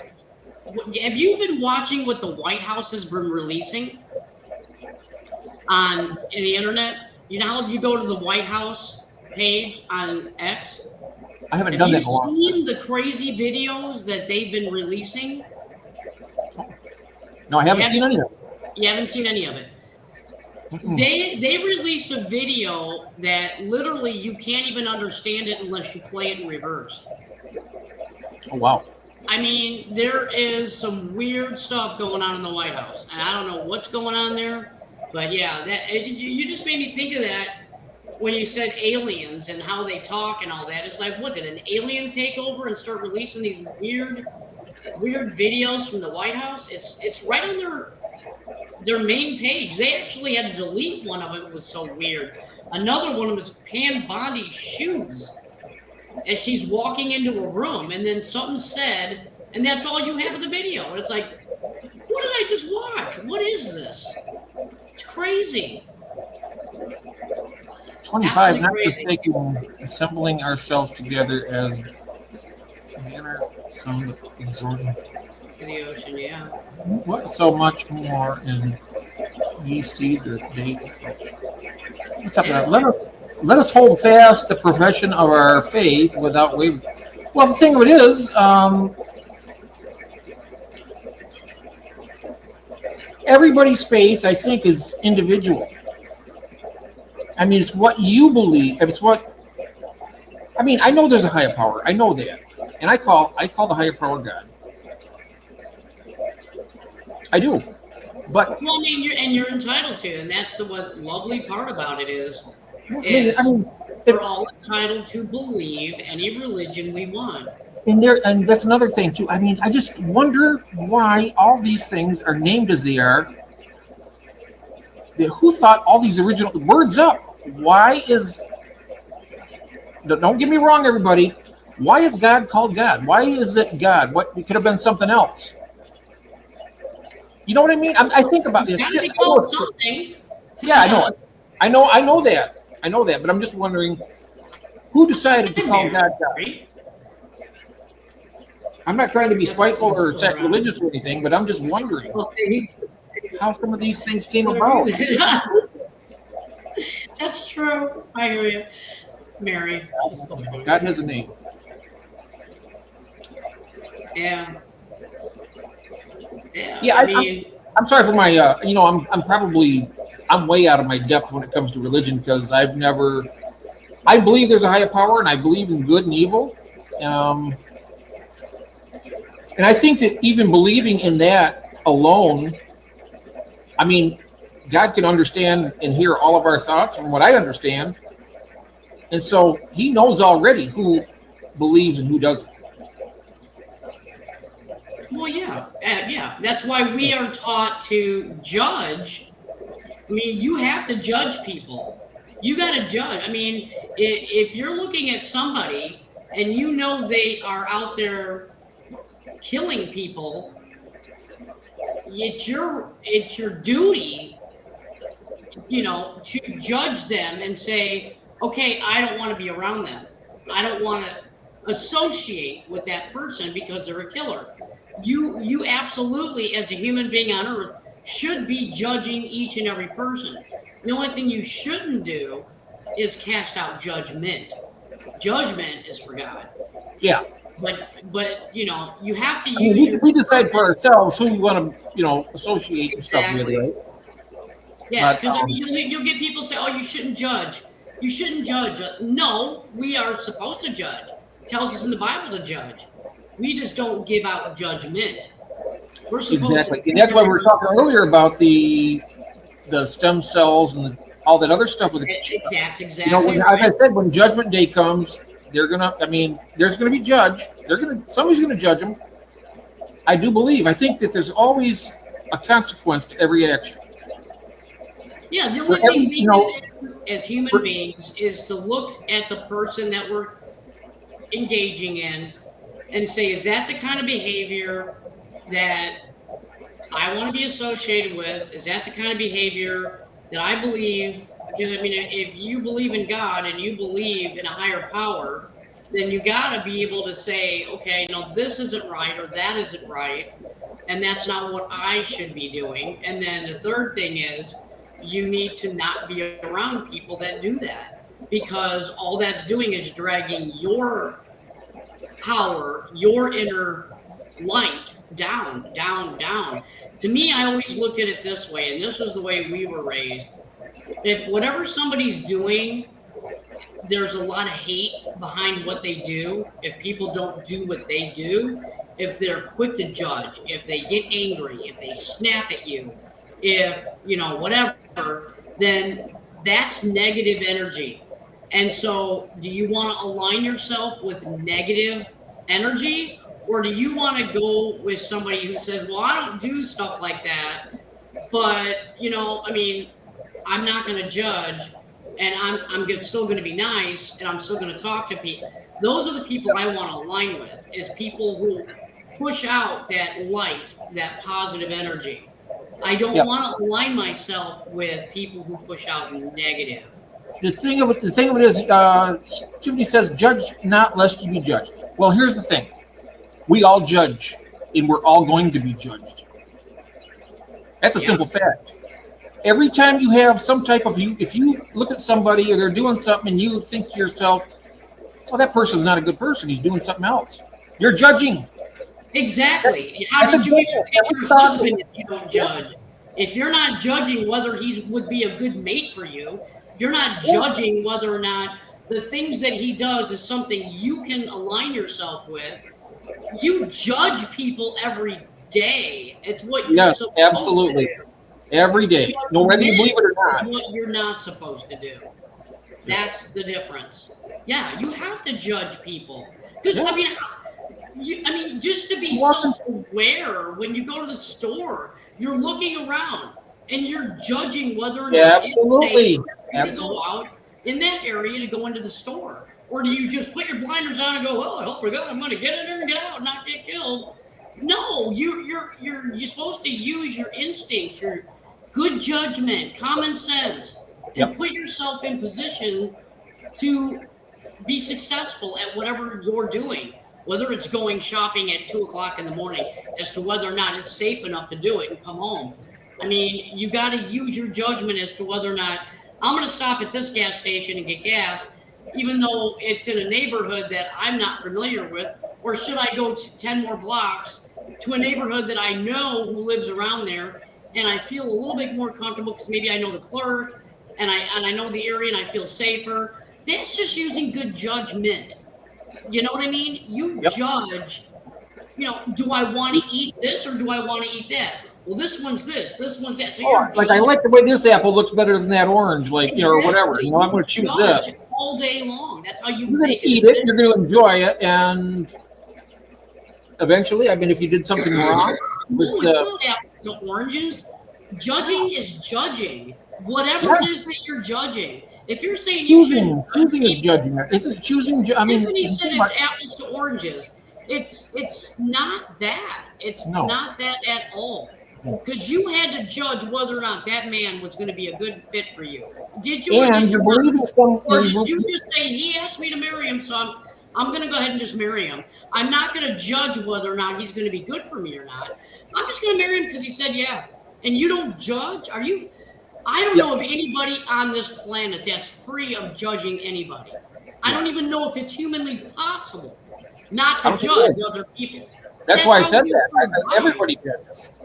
That's how it's in your DNA.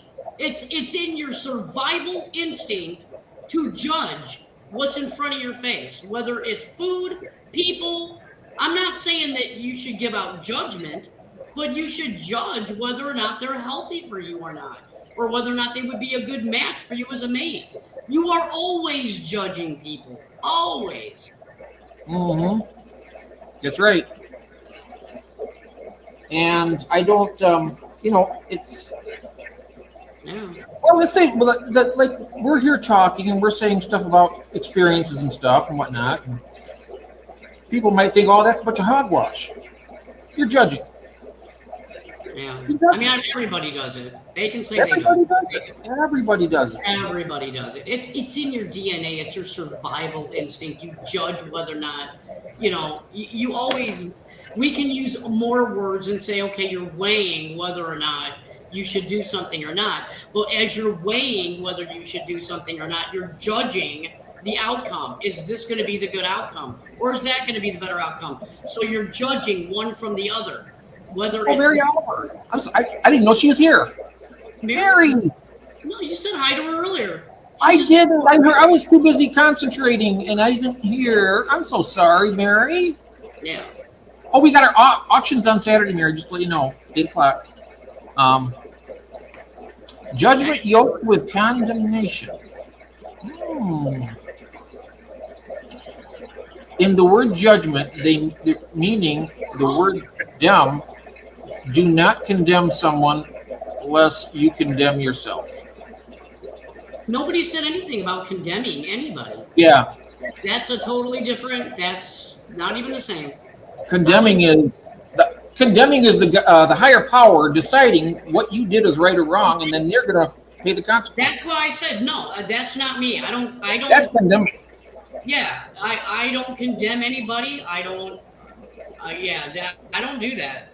But I do judge what's good for me and what's not good for me, and that's my God-given right to do that. And in the Bible, it tells me that I should, and it tells me to stay away from people that will not bring me closer to God. That will take me away from God. Don't hang out with those kids because they're doing dope or something. Yeah, my mother would say, stay away from those kids because they've been known to be doing this or that or other thing, and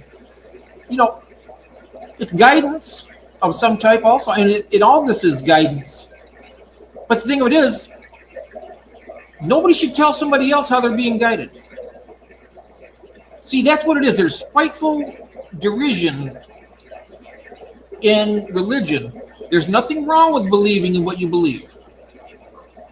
But what the problem is people, there's been wars fought over religion because they don't want you to believe what you believe, or the other person don't want. You've got to think exactly the way they think. That's exactly wrong. Yeah, and that's what I'm saying. Every single person that reads the Bible thinks that they know. Yeah. I know what I read, and I know I'm right. Then you'll meet another one. Oh, I read the Bible, and I know I'm right. And then I read. I'm not saying I don't believe in it, but people who take that Bible and thump it every time they think something, they're taking something that they don't. I mean, you read it. I could read something and say, at this point in time in your life, you need to walk at the end of that pier and jump off into the ocean. Yeah. I mean, it's just, I'm not saying that's what he's saying in the Bible. Of course not. But for people to question things and think about a higher power, really, I mean, that proves that there is. Because if you didn't think about it, if nobody thought, I mean, how many people think about religion and think about God and think about going to heaven or going to hell? How often do you think about that? A lot? If you think about it a lot, that means you believe in something. No, yeah. I mean, I believe in God, but I also believe that going to church, you meet too many women I don't think you have all they want to do is, I mean, all they want to do is sit there. They want to condemn. Turn their nose down on all these other people.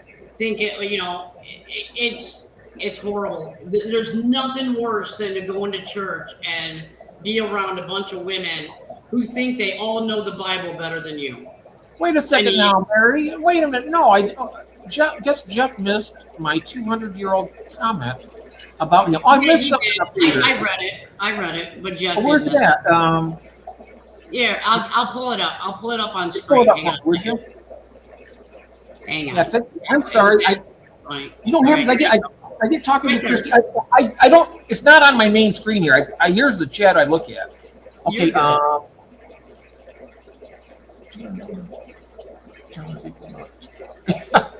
I'm not telling people to call anything. No, she was making fun of me because instead of me saying 200 years from now, people are going to be calling it that, and they're going to say that's because Jeff Pelham said that 200 years ago.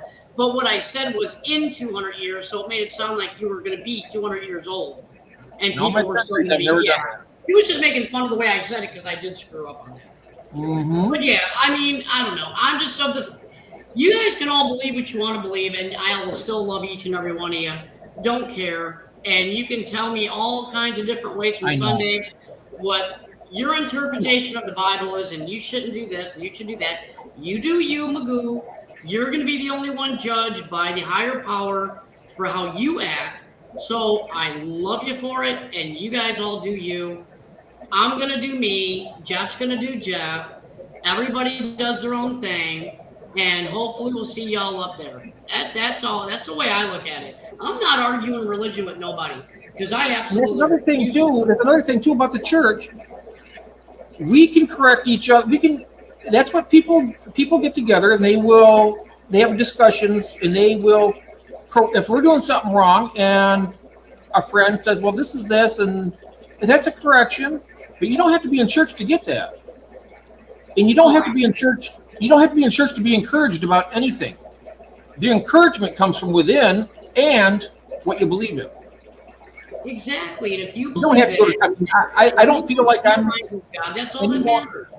I don't think that I'm any more condemned for not going to church than anybody else. Well, I Because look at it this way too. You can sit there and have 30 million people on earth agree with you and misinterpret what God says, and you know what? When you die, God's going to be talking to you about it. that's why I 300 million people ain't gonna matter, right?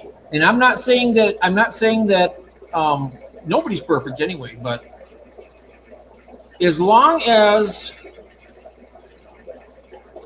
I think people do know right from wrong, honestly. They make decisions for themselves and they choose which path they're going to take. If they're a good person, they're going to choose a path and they're going to follow it because they believe in it. If a bad person knows that I'm doing something bad and they said, "Well, I'm doing this, but it's this, and this, and that's what I want," they're going to do that. They're going to go on a separate path. And exactly. Exactly. And not only that, but I mean, there's a lot of times that you'll get people that you'll meet in your life and they will literally, talk to you about a topic and they have so much knowledge about it and stuff like that. But they have a different, I don't know how to explain this without, I don't want to sound condescending. Free moral agency, yeah. Yeah, and you can quote all the things out of the Bible you want. I don't know. I haven't read it. I haven't I read don't it. want to say it without saying, but whatever, that's fine. Everybody can quote the Bible if they want. Have you read the Bible? Not all of it, no. I got to be honest with you. I have not run it all. And I haven't.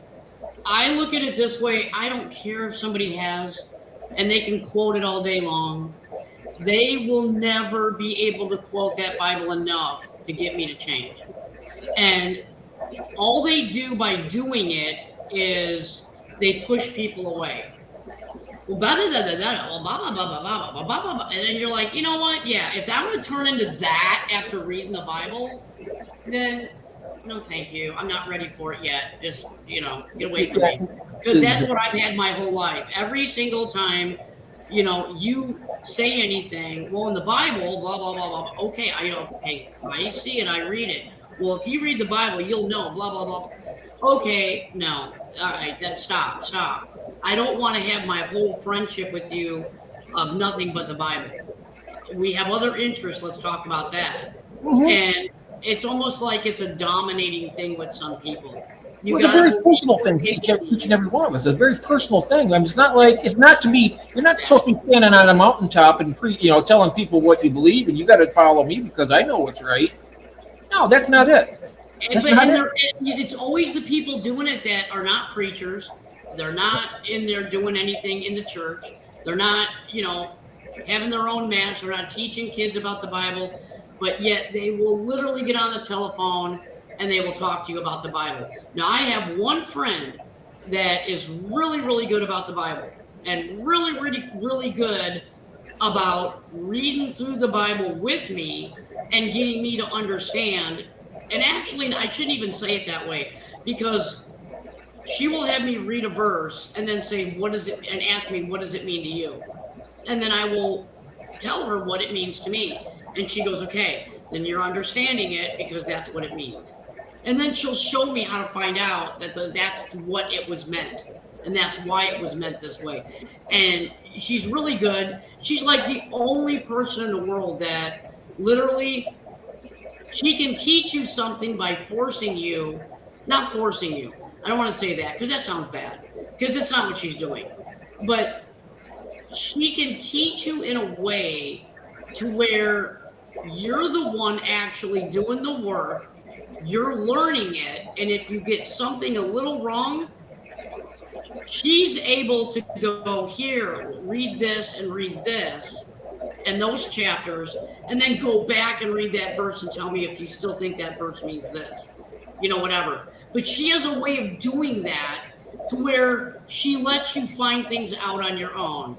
He doesn't get on the phone and go, well, the Bible says, and the Bible says, and if you read this, the Bible says. All that does is make you want to go, get away from me. I don't want to hear it. Your noise, you're negative. You're bringing me down. Get away from me. You're bad energy. I don't care if you're trying to preach God's word. You coming at me like that, I'm not wanting that. Something about a human being standing up above everybody else and telling them something. Exactly. I don't like that. I don't like it. It's like, you know what? If you believe that so strongly, then great. You believe that. Do not verbally assault me with your knowledge, because all you're doing is getting me to not want to talk to you. Because who wants that? It's like coming to somebody and saying, hey, how do you saddle a horse? Well, let me tell you, I know how to saddle a horse. And next thing you're like, okay, fine, I'll find out myself, Holy crap, I didn't know it was going to turn into this.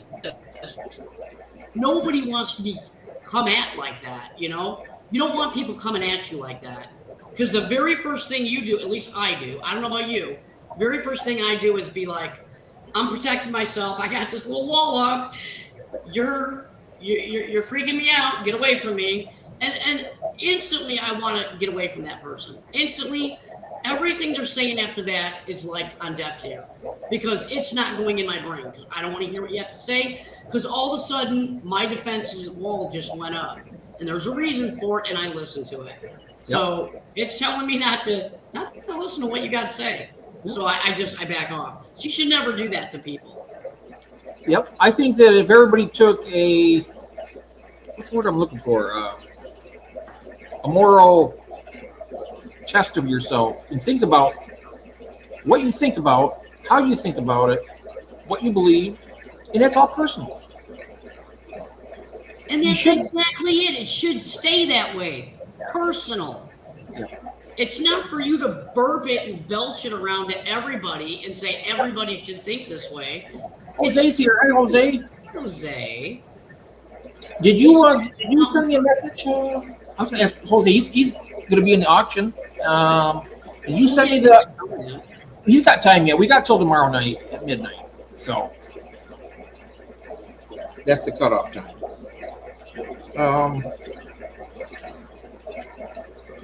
Yeah, I don't want to, it's like this. People think, I think I know one thing that I've heard people talk about the Old Testament and the New Testament, and it was a lot more fire and brimstone and stuff from the first one.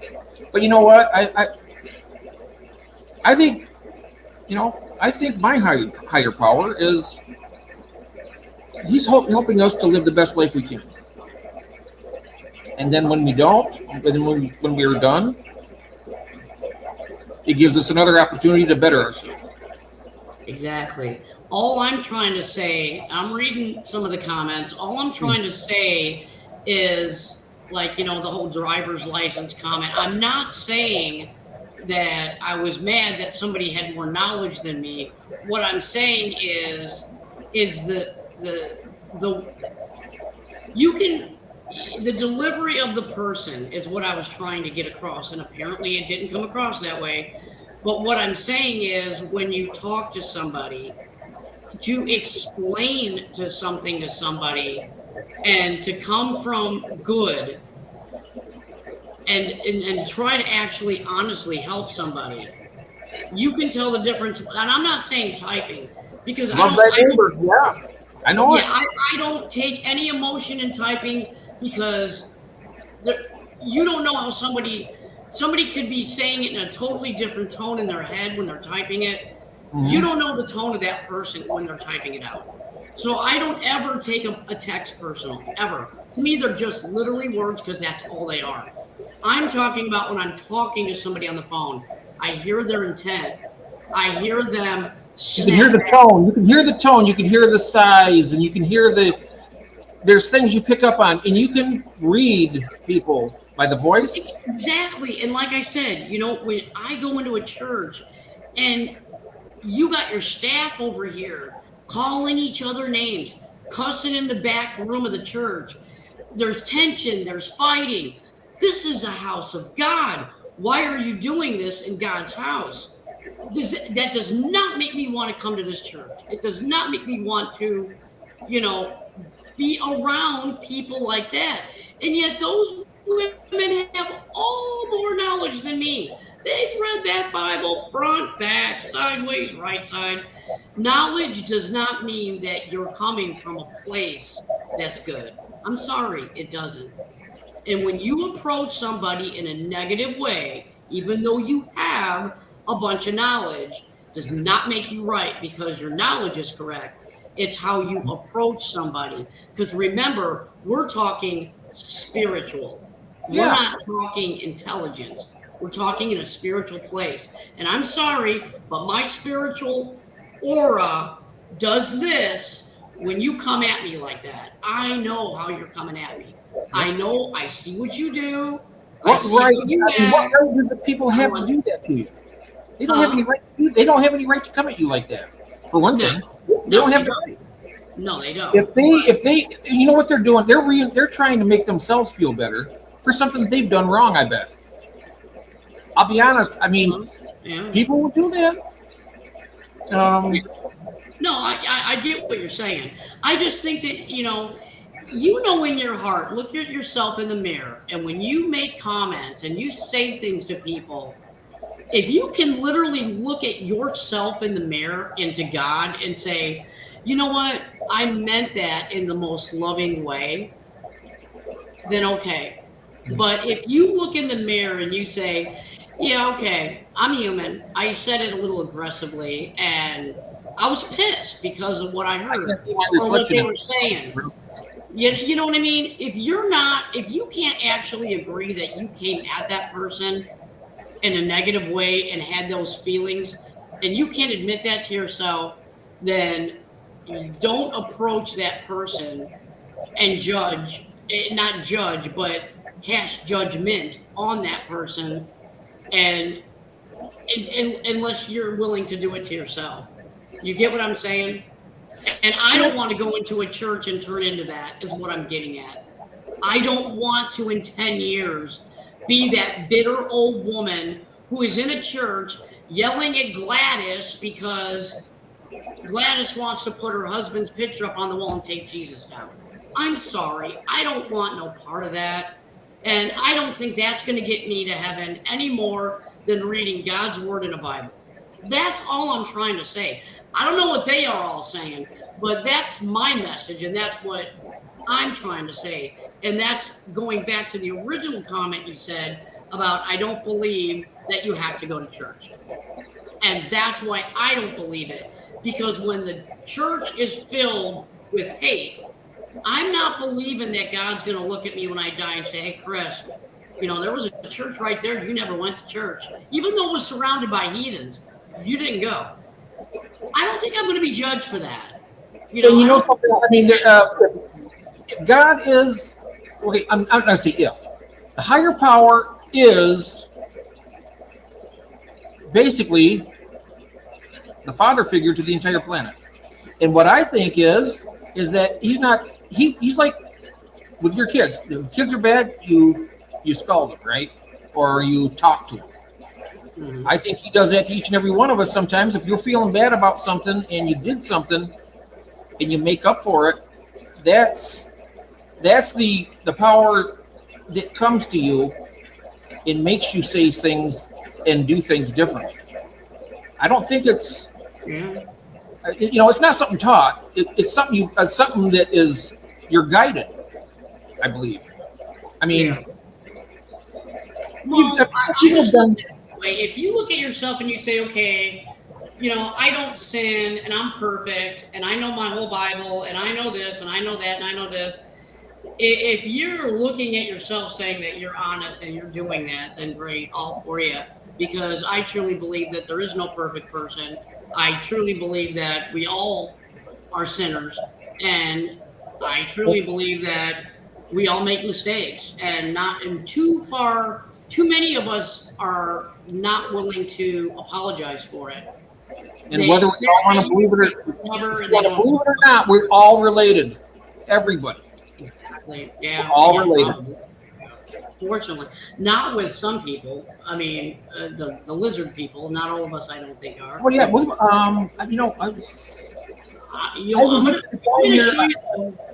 Oh, go ahead. No, I was go going to ahead. say that I do need to go. I hate to say that because I want to stay here and talk, but I do have to go and wind down because we got our taxes being done real early in the morning, and Kathy asked me to do that. Okay, no, you're fine. We will show the Bigfoot footage next time. Yeah, we got a few more minutes. Yeah. Yeah. To close. We'll do the Bigfoot stuff next time. Yeah, sure. But it's really good footage, though. So that'll give you a little tease for next week. I mean, I can go to 11. I can go to 11 o'clock here, so it'd be 10 o'clock your time. Yeah. Absolutely right. Christians won't give you a second chance. Jesus will and God will. Got that right.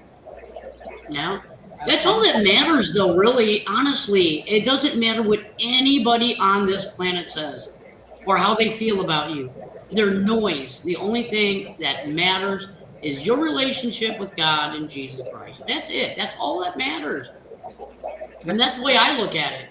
You know, I mean, as long as you know in your heart you have that relationship, who cares if every Christian hates you? Right? Who cares? It's just noise. It doesn't matter. I honestly think that's the reason why we're not living. Well, most people aren't living till into the hundreds of years, because there's so much derision that it forces your body to die. Well, yeah, because a lot of people like to argue. A lot of people like to be right. There's always that friction, no matter what you do. You could even agree with somebody on something, but there's still friction involved with it. It's not free flowing. And human ego plays a lot in a lot of things. I mean, it really does. I mean, people want to be known for being the smartest. People want to know, oh, that person knows this about that or that. It's all attention-seeking behavior. It's their ego. They can't just sit there and say, okay, well, that's what Jeff believes, so I'm going to let Jeff believe what Jeff believes. It's not my job to change his mind. Oh, yeah, I'm not telling anybody to believe it. That's just what, we all have our. You get what I'm saying, though. People it's an ego thing. They can't get over their own ego. Well, I wasn't trying to express my ego. I wasn't trying to express my ego. I wasn't thinking. No. That's not what I'm saying. Okay. No, that's not what I'm saying. Oh. What I'm saying is we all should be treating each other with the like, you can be Protestant. I can be Christian. This person can be Catholic. That person can be Jewish. Mormon, we should be able to sit down and get along. And we did that back in the day. It was really crazy. We all invited each other to everybody's church. We all believed in God. Eventually, I mean, that was not eventually, but I mean, that was every single church believes in a higher power. We just left it at that. We're good. Did you see that thing that I sent you on Messenger? Yes, I did. Can you play that? Can you play? I said short. Can you play that? No, I'm gonna play it though. I didn't play it yet. I had internet issues. Oh, you gotta watch that. I had lightning when you sent that, but it went through, and I'm like, ooh, I gotta watch that. Yeah, I got it though. I just think if we all just kind of, I mean, and this is again the reason why I wanted to share this Elizabeth April, because her main message is we need to love each other more and quit focusing in on you don't believe what I believe, so therefore I don't like you, or you don't do this and I like this and I don't want to see you. Just focus in on loving each other. That's what we should be. That's what each other and love each other. That's right. They say love thy neighbor. And And that's what You the know, problem is. higher. Some of the problems come in. I mean, you can try to love somebody else, but that doesn't mean they're going to love you back. And that's the leap of faith. not- That's the leap of faith. Right, but don't let that. That's what I'm saying. That's why you should judge. Is so if you know there's somebody negative, you're damn right I'm going to judge them. I don't want them by me. I only want to surround my people or myself with people who help my light, my reflect good. Like somebody like you. You're not mean. You're not evil. You don't kill kids. You don't. Yeah, there's none of that. You're a good-hearted, God-fearing person. That's the kind of person I want to have my aura around. Is somebody else that is good. I don't want to be hanging out with no murderer and a rapist or anything like that. I'm sorry. Yeah, I'm judging that person because it's my right as a human being to judge and not want to be around a murderer. No, I don't want to do that. So I'm not going to cast judgment on them, but yes, I will judge that I don't want to be around that person. Yeah, that's right. You can choose. You got the choice. That's why you got free will. You can do that, and they can go their way. Like I said, you go your path, and you go the path with your people that you think the same thing. Sometimes there's a lot of people that probably believe the same things that all of us do somehow. But it's just, yeah, it's very complex. I mean, we're talking about stuff. We're thinking about stuff that's. Oh, I get what you're saying. Yeah, okay, I get what you're saying. We're all on the same page. We just speak differently about it, so we can all chill out and have a coffee. Yeah, I got one right here. I'm having it. Yeah, no, I just read what you said, and I get what you're saying. No, you're right. I mean, yeah. No, I get it, exactly get what you're. Yeah, I get maybe. Yeah, I get what you're saying because I'm not going to break it all down, but that comment right there, because that started out with because that's not the. Yeah, I get what you're saying because it was always taught to me when I grew up that the most important thing was to make a good. To be a good, to be able to judge who you hang with how do I explain it? I mean, I tell you something else. I mean, they say not to be hateful, but everybody here, I'm pretty sure, maybe not. Being hateful to me would be a form of judgment. Some people will hate somebody else. I don't do that. Well, I don't. Well, hate's a pretty strong word. If I see somebody do something absolutely evil and something, I just say it's evil, and I just walk away from it. I know it, but there's got to be a balancing force there. I mean, if you see something that's bad that's going on, and there's something you can do to help, well, that's different. That's what I'm saying. Yeah, that's. Yeah, I don't hate anybody. I just choose not to be around. Oh, you should have waited, Sonny. They're going to be on the auction on Saturday, Sonny. You should have waited. Go into the. Yeah. Oh, I agree. There's a lot of stuff coming up. Finding common ground. Why in the world is he coming up white? I don't understand. What's that? Which one? Why are they white? I don't get it. Well, crap, Jeff. Yeah, I'm sorry about it. If you can look in the description of the auction, Sonny, and there's a lot more stuff going to be coming in there, but you can see what's already going to be available. You just go in and click the more button and look down, and it shows all the vendors and all the stuff they're going to bring to the table. Okay, that's fine. Sorry, I don't mean to do a... No, you're fine. Oh, okay. It's on April 4th. There'll be a lot of cool stuff there, too. So. But like I was going to say, though, and this is not, I'm not telling anybody how they live their life. This is how I live my life. I'm open pretty much to anybody until I'm not. And that's when the time comes when you figure out what the person's like. But I give everybody a fair shake. Yeah. Unless they're overtly bad people, then I won't even take the time to try to open myself up to them. But if they're just coming in, yeah, open arms, And the thing of it is, if they come in and something happens, I'm not saying I can help repair somebody or make somebody, but the thing of it is, helping each other sometimes is enough. I mean, you help somebody out. You have a bad day or something's terrible going on. You talk to somebody. That is helping each other. Oh, exactly. You know, Exactly. You should always help you somebody. don't have to go to church to figure that out.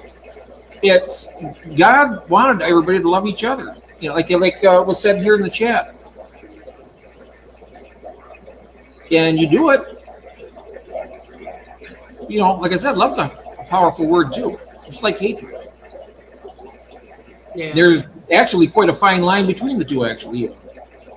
Because if you have compassion and you got strength to love somebody so much, it's a very fragile thing. It's a great thing, but it's very fragile because that could snap, and before you know it, you hate the person, or you could hate. I mean, they could do something to you that would turn you. Not hate, but dislike a lot. Let's put it that way. You know, Yeah. you can have your heart broken by opening yourself up to somebody. I mean, we've all been there. I'm pretty sure. Yeah, that's fine. Okay. I'm like that. What? That does not make sense. Okay. Don't you think? Don't you think that? I mean, Yeah. You should absolutely not hold a grudge. All that a grudge does is it brings you down and it ruins your. You know that's what I the mean? problem that I'm having. That's where I fall for. I have a hard time depending on the situation. I don't. Maybe it's because of how I am, but sometimes if somebody does something, you know, I remember things. You know that we talked a lot about other stuff, but something happens to you that was caused in not a good way. You're going to remember it. I remember so much, and Well, some of those things, you know, I think to myself, well, I didn't do anything to this person. yep. So why does this happen to me, and why should I forgive somebody? For me, That's why right there. yeah, I have a hard time forgiving some people. I have a hard time forgiving people. Sometimes Betsy, I totally agree. I'll it depends tell you on what, how. I know what you've been through. It's an argument or something, a minor argument. You know, yeah, you can get together. You know, I'm sorry, you're sorry. We forgive each other. But sometimes when something so important in your life happens, let's say that, you know, I mean, some people, I mean, I wish I had the ability and the strength to forgive everybody. I mean, that's what God really wants, I think. I mean, I don't know, but if somebody comes and kills your dog or your son or something, I mean, how are you going to forgive that? Well, I would have to because that's what I am. I'm the kind of person that would forgive. You have to forgive because And that's what I'm saying. That's what that bitterness, that hate, all that eats at you. It I need- destroys that's- your I have own such a inner hard time. peace. I am flawed. I'll be I honest gotta with tell you, you, man. I'm very flawed in that because I'm able to forgive to a certain point. We all have things we have to work on. I have to work on it, but I can forgive to a certain point. But when it crosses that threshold, ain't no coming back. I'm sorry. That's how it is with me. That's how it is with me. Once that line is crossed, that certain threshold of the point of no return. But I try to prevent that from happening. I try to keep everybody in the point, you know. I mean, I'm not trying to fix people. I guess you might say maybe I am trying to fix people sometimes. If I don't want to give up on them, you know, something's happening and I see that they're, you know, kind of floundering in life a little bit. I try to help. And sometimes they don't want help, and sometimes they can't be helped. And that's the thing. And then accepting that. Yeah. Yeah, so I understand. Yep. See, so I that's understand. You have to, you know, I don't know, maybe everybody's relationship with God is different, and how you feel about other people are different, and what you do with your life and how important it is to you is different. Mitzi and I are of the same mindset when it comes to stuff like that and forgiving. She's been through pretty much the same thing I did, only mine was a little bit different. Let me put it to you this way. This is what kind of a forgiving person I am. I had a 16-year marriage. One day I find out that my husband not only has been cheating on me, but he already has kids with that one person, and then cheated on me with somebody else, and they're pregnant.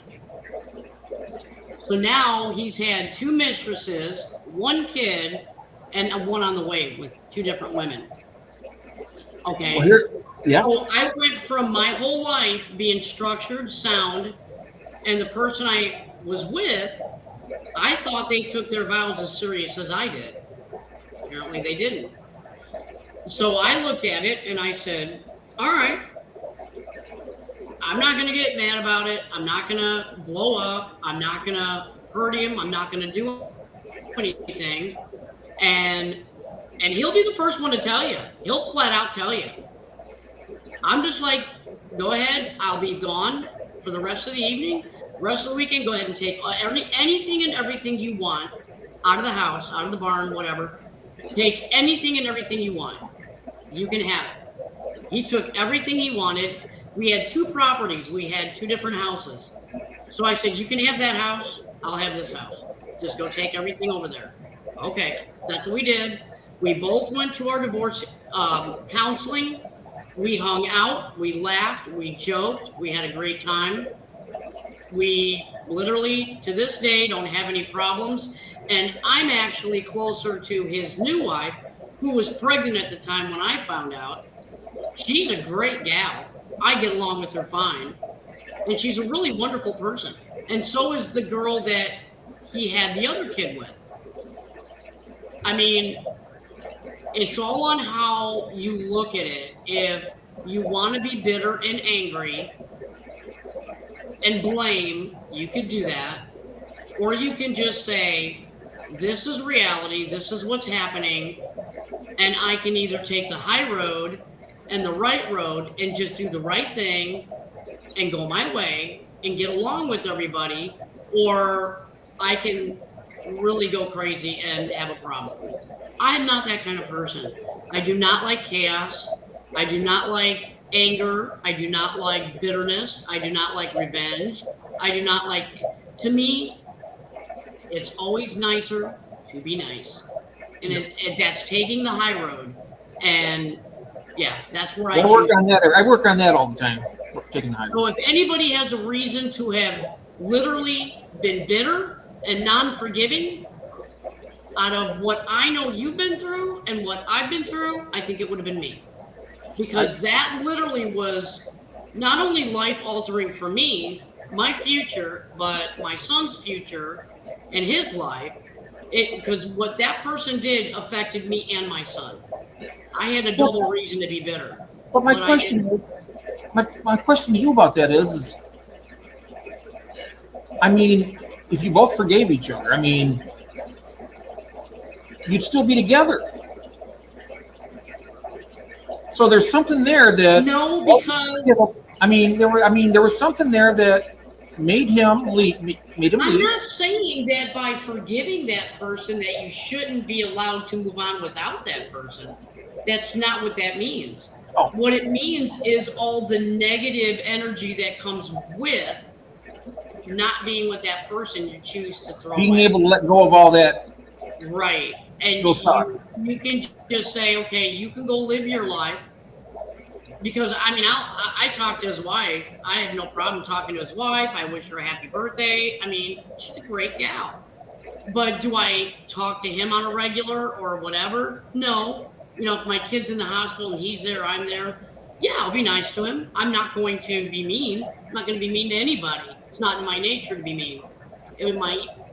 I don't like it if somebody brings that to me.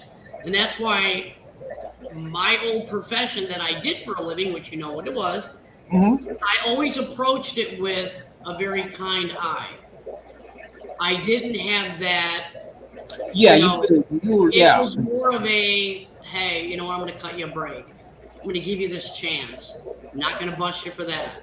I'm not going to, I always tried giving people a break and try and this could be the one time that you needed that break. Maybe you're at a bad point in your life and you need, I was the person that was supposed to meet up with you in order for you to be cut loose, to be told, do better and go. And that's what I would do. I mean, that's just, to me, that's what you do. You look at the humanity in everything. That's why when people, like I said, come at me and they're aggressive, I don't care if they're right. I don't care if they're wrong, but you don't need to be coming at me like that. I don't come at you like that.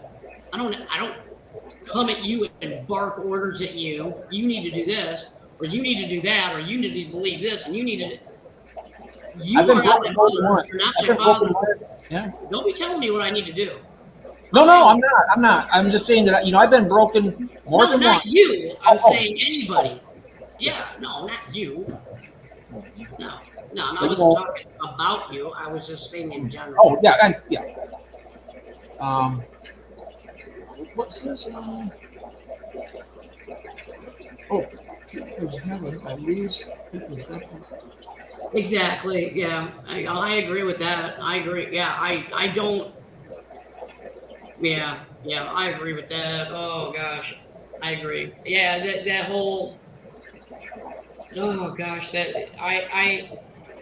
my heart is so broken over the kids and what has been going on, and the more I learn about it, the sicker it makes me. That's And- why. and- That's what I'm saying. Sometimes I know that I'm a flawed person. I admit that freely, and it's evident. I really am. But I can say this: is sometimes, and it's, like you said, it's a work. Our lives are a work in progress. They Honestly. are. They They're a are. work in progress, and just what I can't, things that I can't accept now, I might be able to accept in the future, and I try to work toward that goal.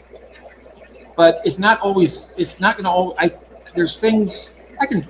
I don't want to talk about it right now, but Yeah. No, you're good. You're good. there have been some things that would probably shock a lot of people.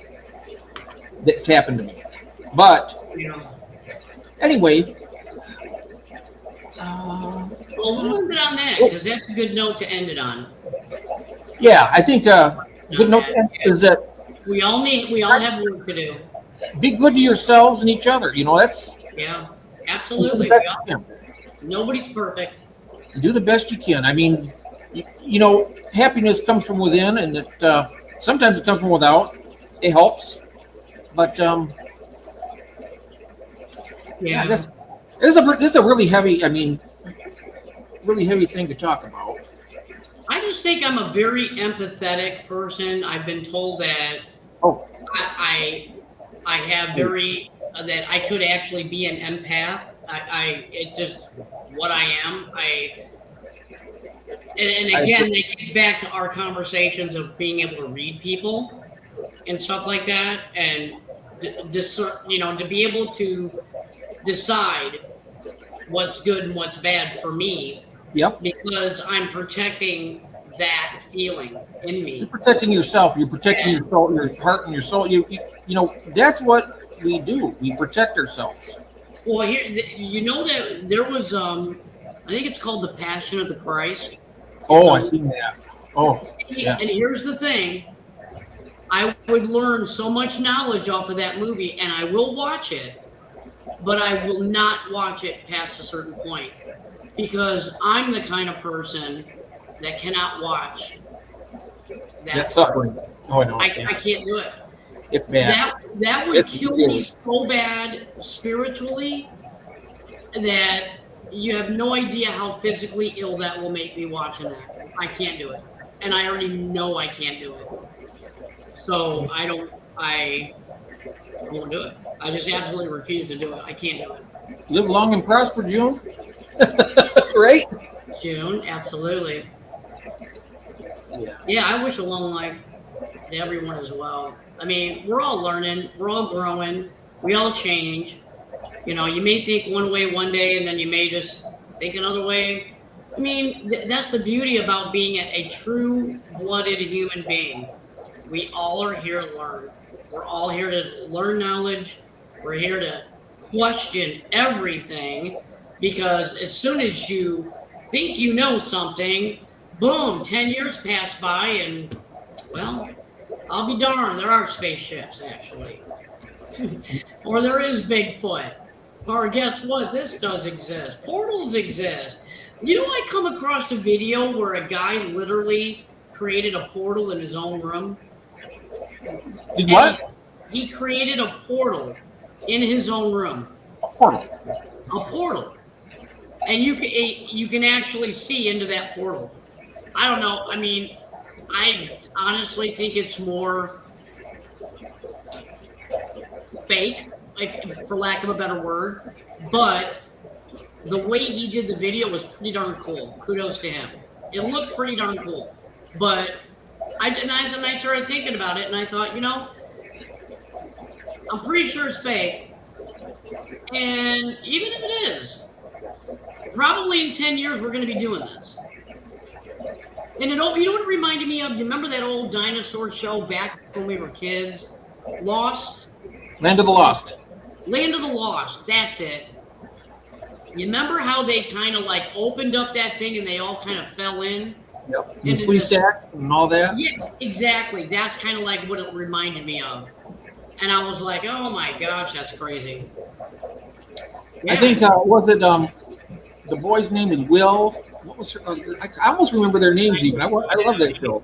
I used to remember all of it. I can't remember now, but yeah, I never missed an episode. You remember Grumpy though, right? That T-Rex? Yeah. Name of T-Rex? Big Al. I can't remember the little boy's name. I don't remember. Grand Canyon is a hidden city of Utah. Yeah, I believe it. But you know something I love about this? One thing I love about this show with you is that we do question everything pretty much. And there's nothing wrong with that. Yeah, that's how you learn. You gotta question everything. Oh, Will is with Lost in Space. That's right. That's right. Will. Yep, that was his name, was Will. I'm trying to think of the dad's name, though. Will was the boy, and then the girl's name, I cannot remember the girl's name. Yeah, I'm wanting to say Judy, and again, I think that's Lost in Space. To let everybody know, we were going to have, Cecil was going to join us. That was a... we have him on Sunday night, I think, if he's available. And yeah. Well, thank you so much. I'm going to show you something. And Jeff, I'm going to show you something. Okay. Sure. I want to show you something. Don't go okay. nowhere. I'm not going.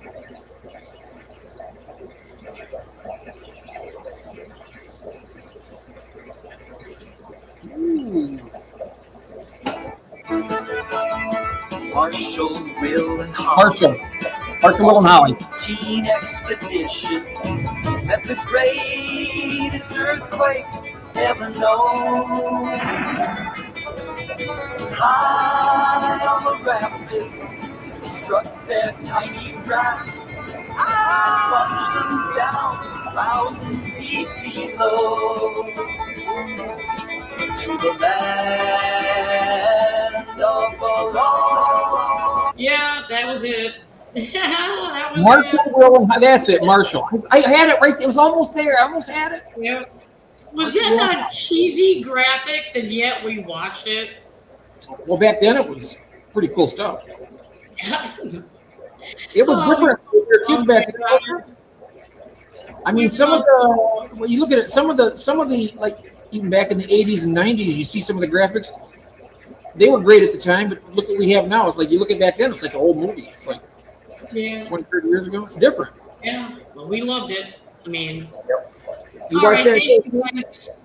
I watched the show on YouTube the other day. Oh my gosh, that's funny, Robert. Yeah, I think I might stay up and watch this episode. I still got like. Oh wow! Alien visit at my house. Watch to the end. Wow, Rex. That no matter what the world throws, I can't see this. Hang on a second. What did he say? You guys are really awesome, and I want you to know that no matter what the world throws at you, Well, thank you. Teflon coating, you'll be spinning at the end. Aw, thank you. Thank you very So much. are you. Yeah. So are you. We're very happy you found us. Very, very happy. I'm happy for everybody. We found. Yep. Yeah. Absolutely. Yeah. Thank you, Kenny. Thank you, guys. Thanks everybody who was here today, and all you guys that are watching it after the fact. Thank you so much. We appreciate each and every one of you guys. Wish you were here. And I promise you guys, next week I will show you the Bigfoot footage that I have. I made Yeah. yeah. You know, yeah. I think I No, I think I derail you every single week. I feel so terrible about this. this is why it's called Off Topic. Because guess what? That is why we called it that, Jeff. So But you had an off topic, so this makes it a off topic. exactly. This is a double off topic. Now we'll dive into the Bigfoots next week. I promise you guys. We got some really good footage. Looking forward to And then maybe it. I can play some more. I love that kind of stuff. Honestly, I loved it because I believe a lot. There's got to be something more to it, right? Yeah, there's gotta All be. those sightings, all the hoopla about it. There's got to be same thing with the Tasmanian devil. That the animal. There's been a lot of sightings in Australia for that, and they're saying that's extinct. So that's another one I wouldn't mind checking into sometime. We'll have to do that. Yeah, I know it. I know. Mitzi, I'm seeing the lightning myself. I'm gonna get out of here because I see it coming. Now, if I get struck by lightning, I did the wrong thing. I just got struck by lightning 2 weeks ago. I don't want that to happen again, so I'm out of here. I'm going. You're still here, so it wasn't meant to be. So that's good. That's good. Exactly. All right. Thanks, guys. We will definitely catch you guys next time. And thank you all for being here. I appreciate you. Jeff, Thank appreciate you. you. Thank you, question Christine. everything. Question everything.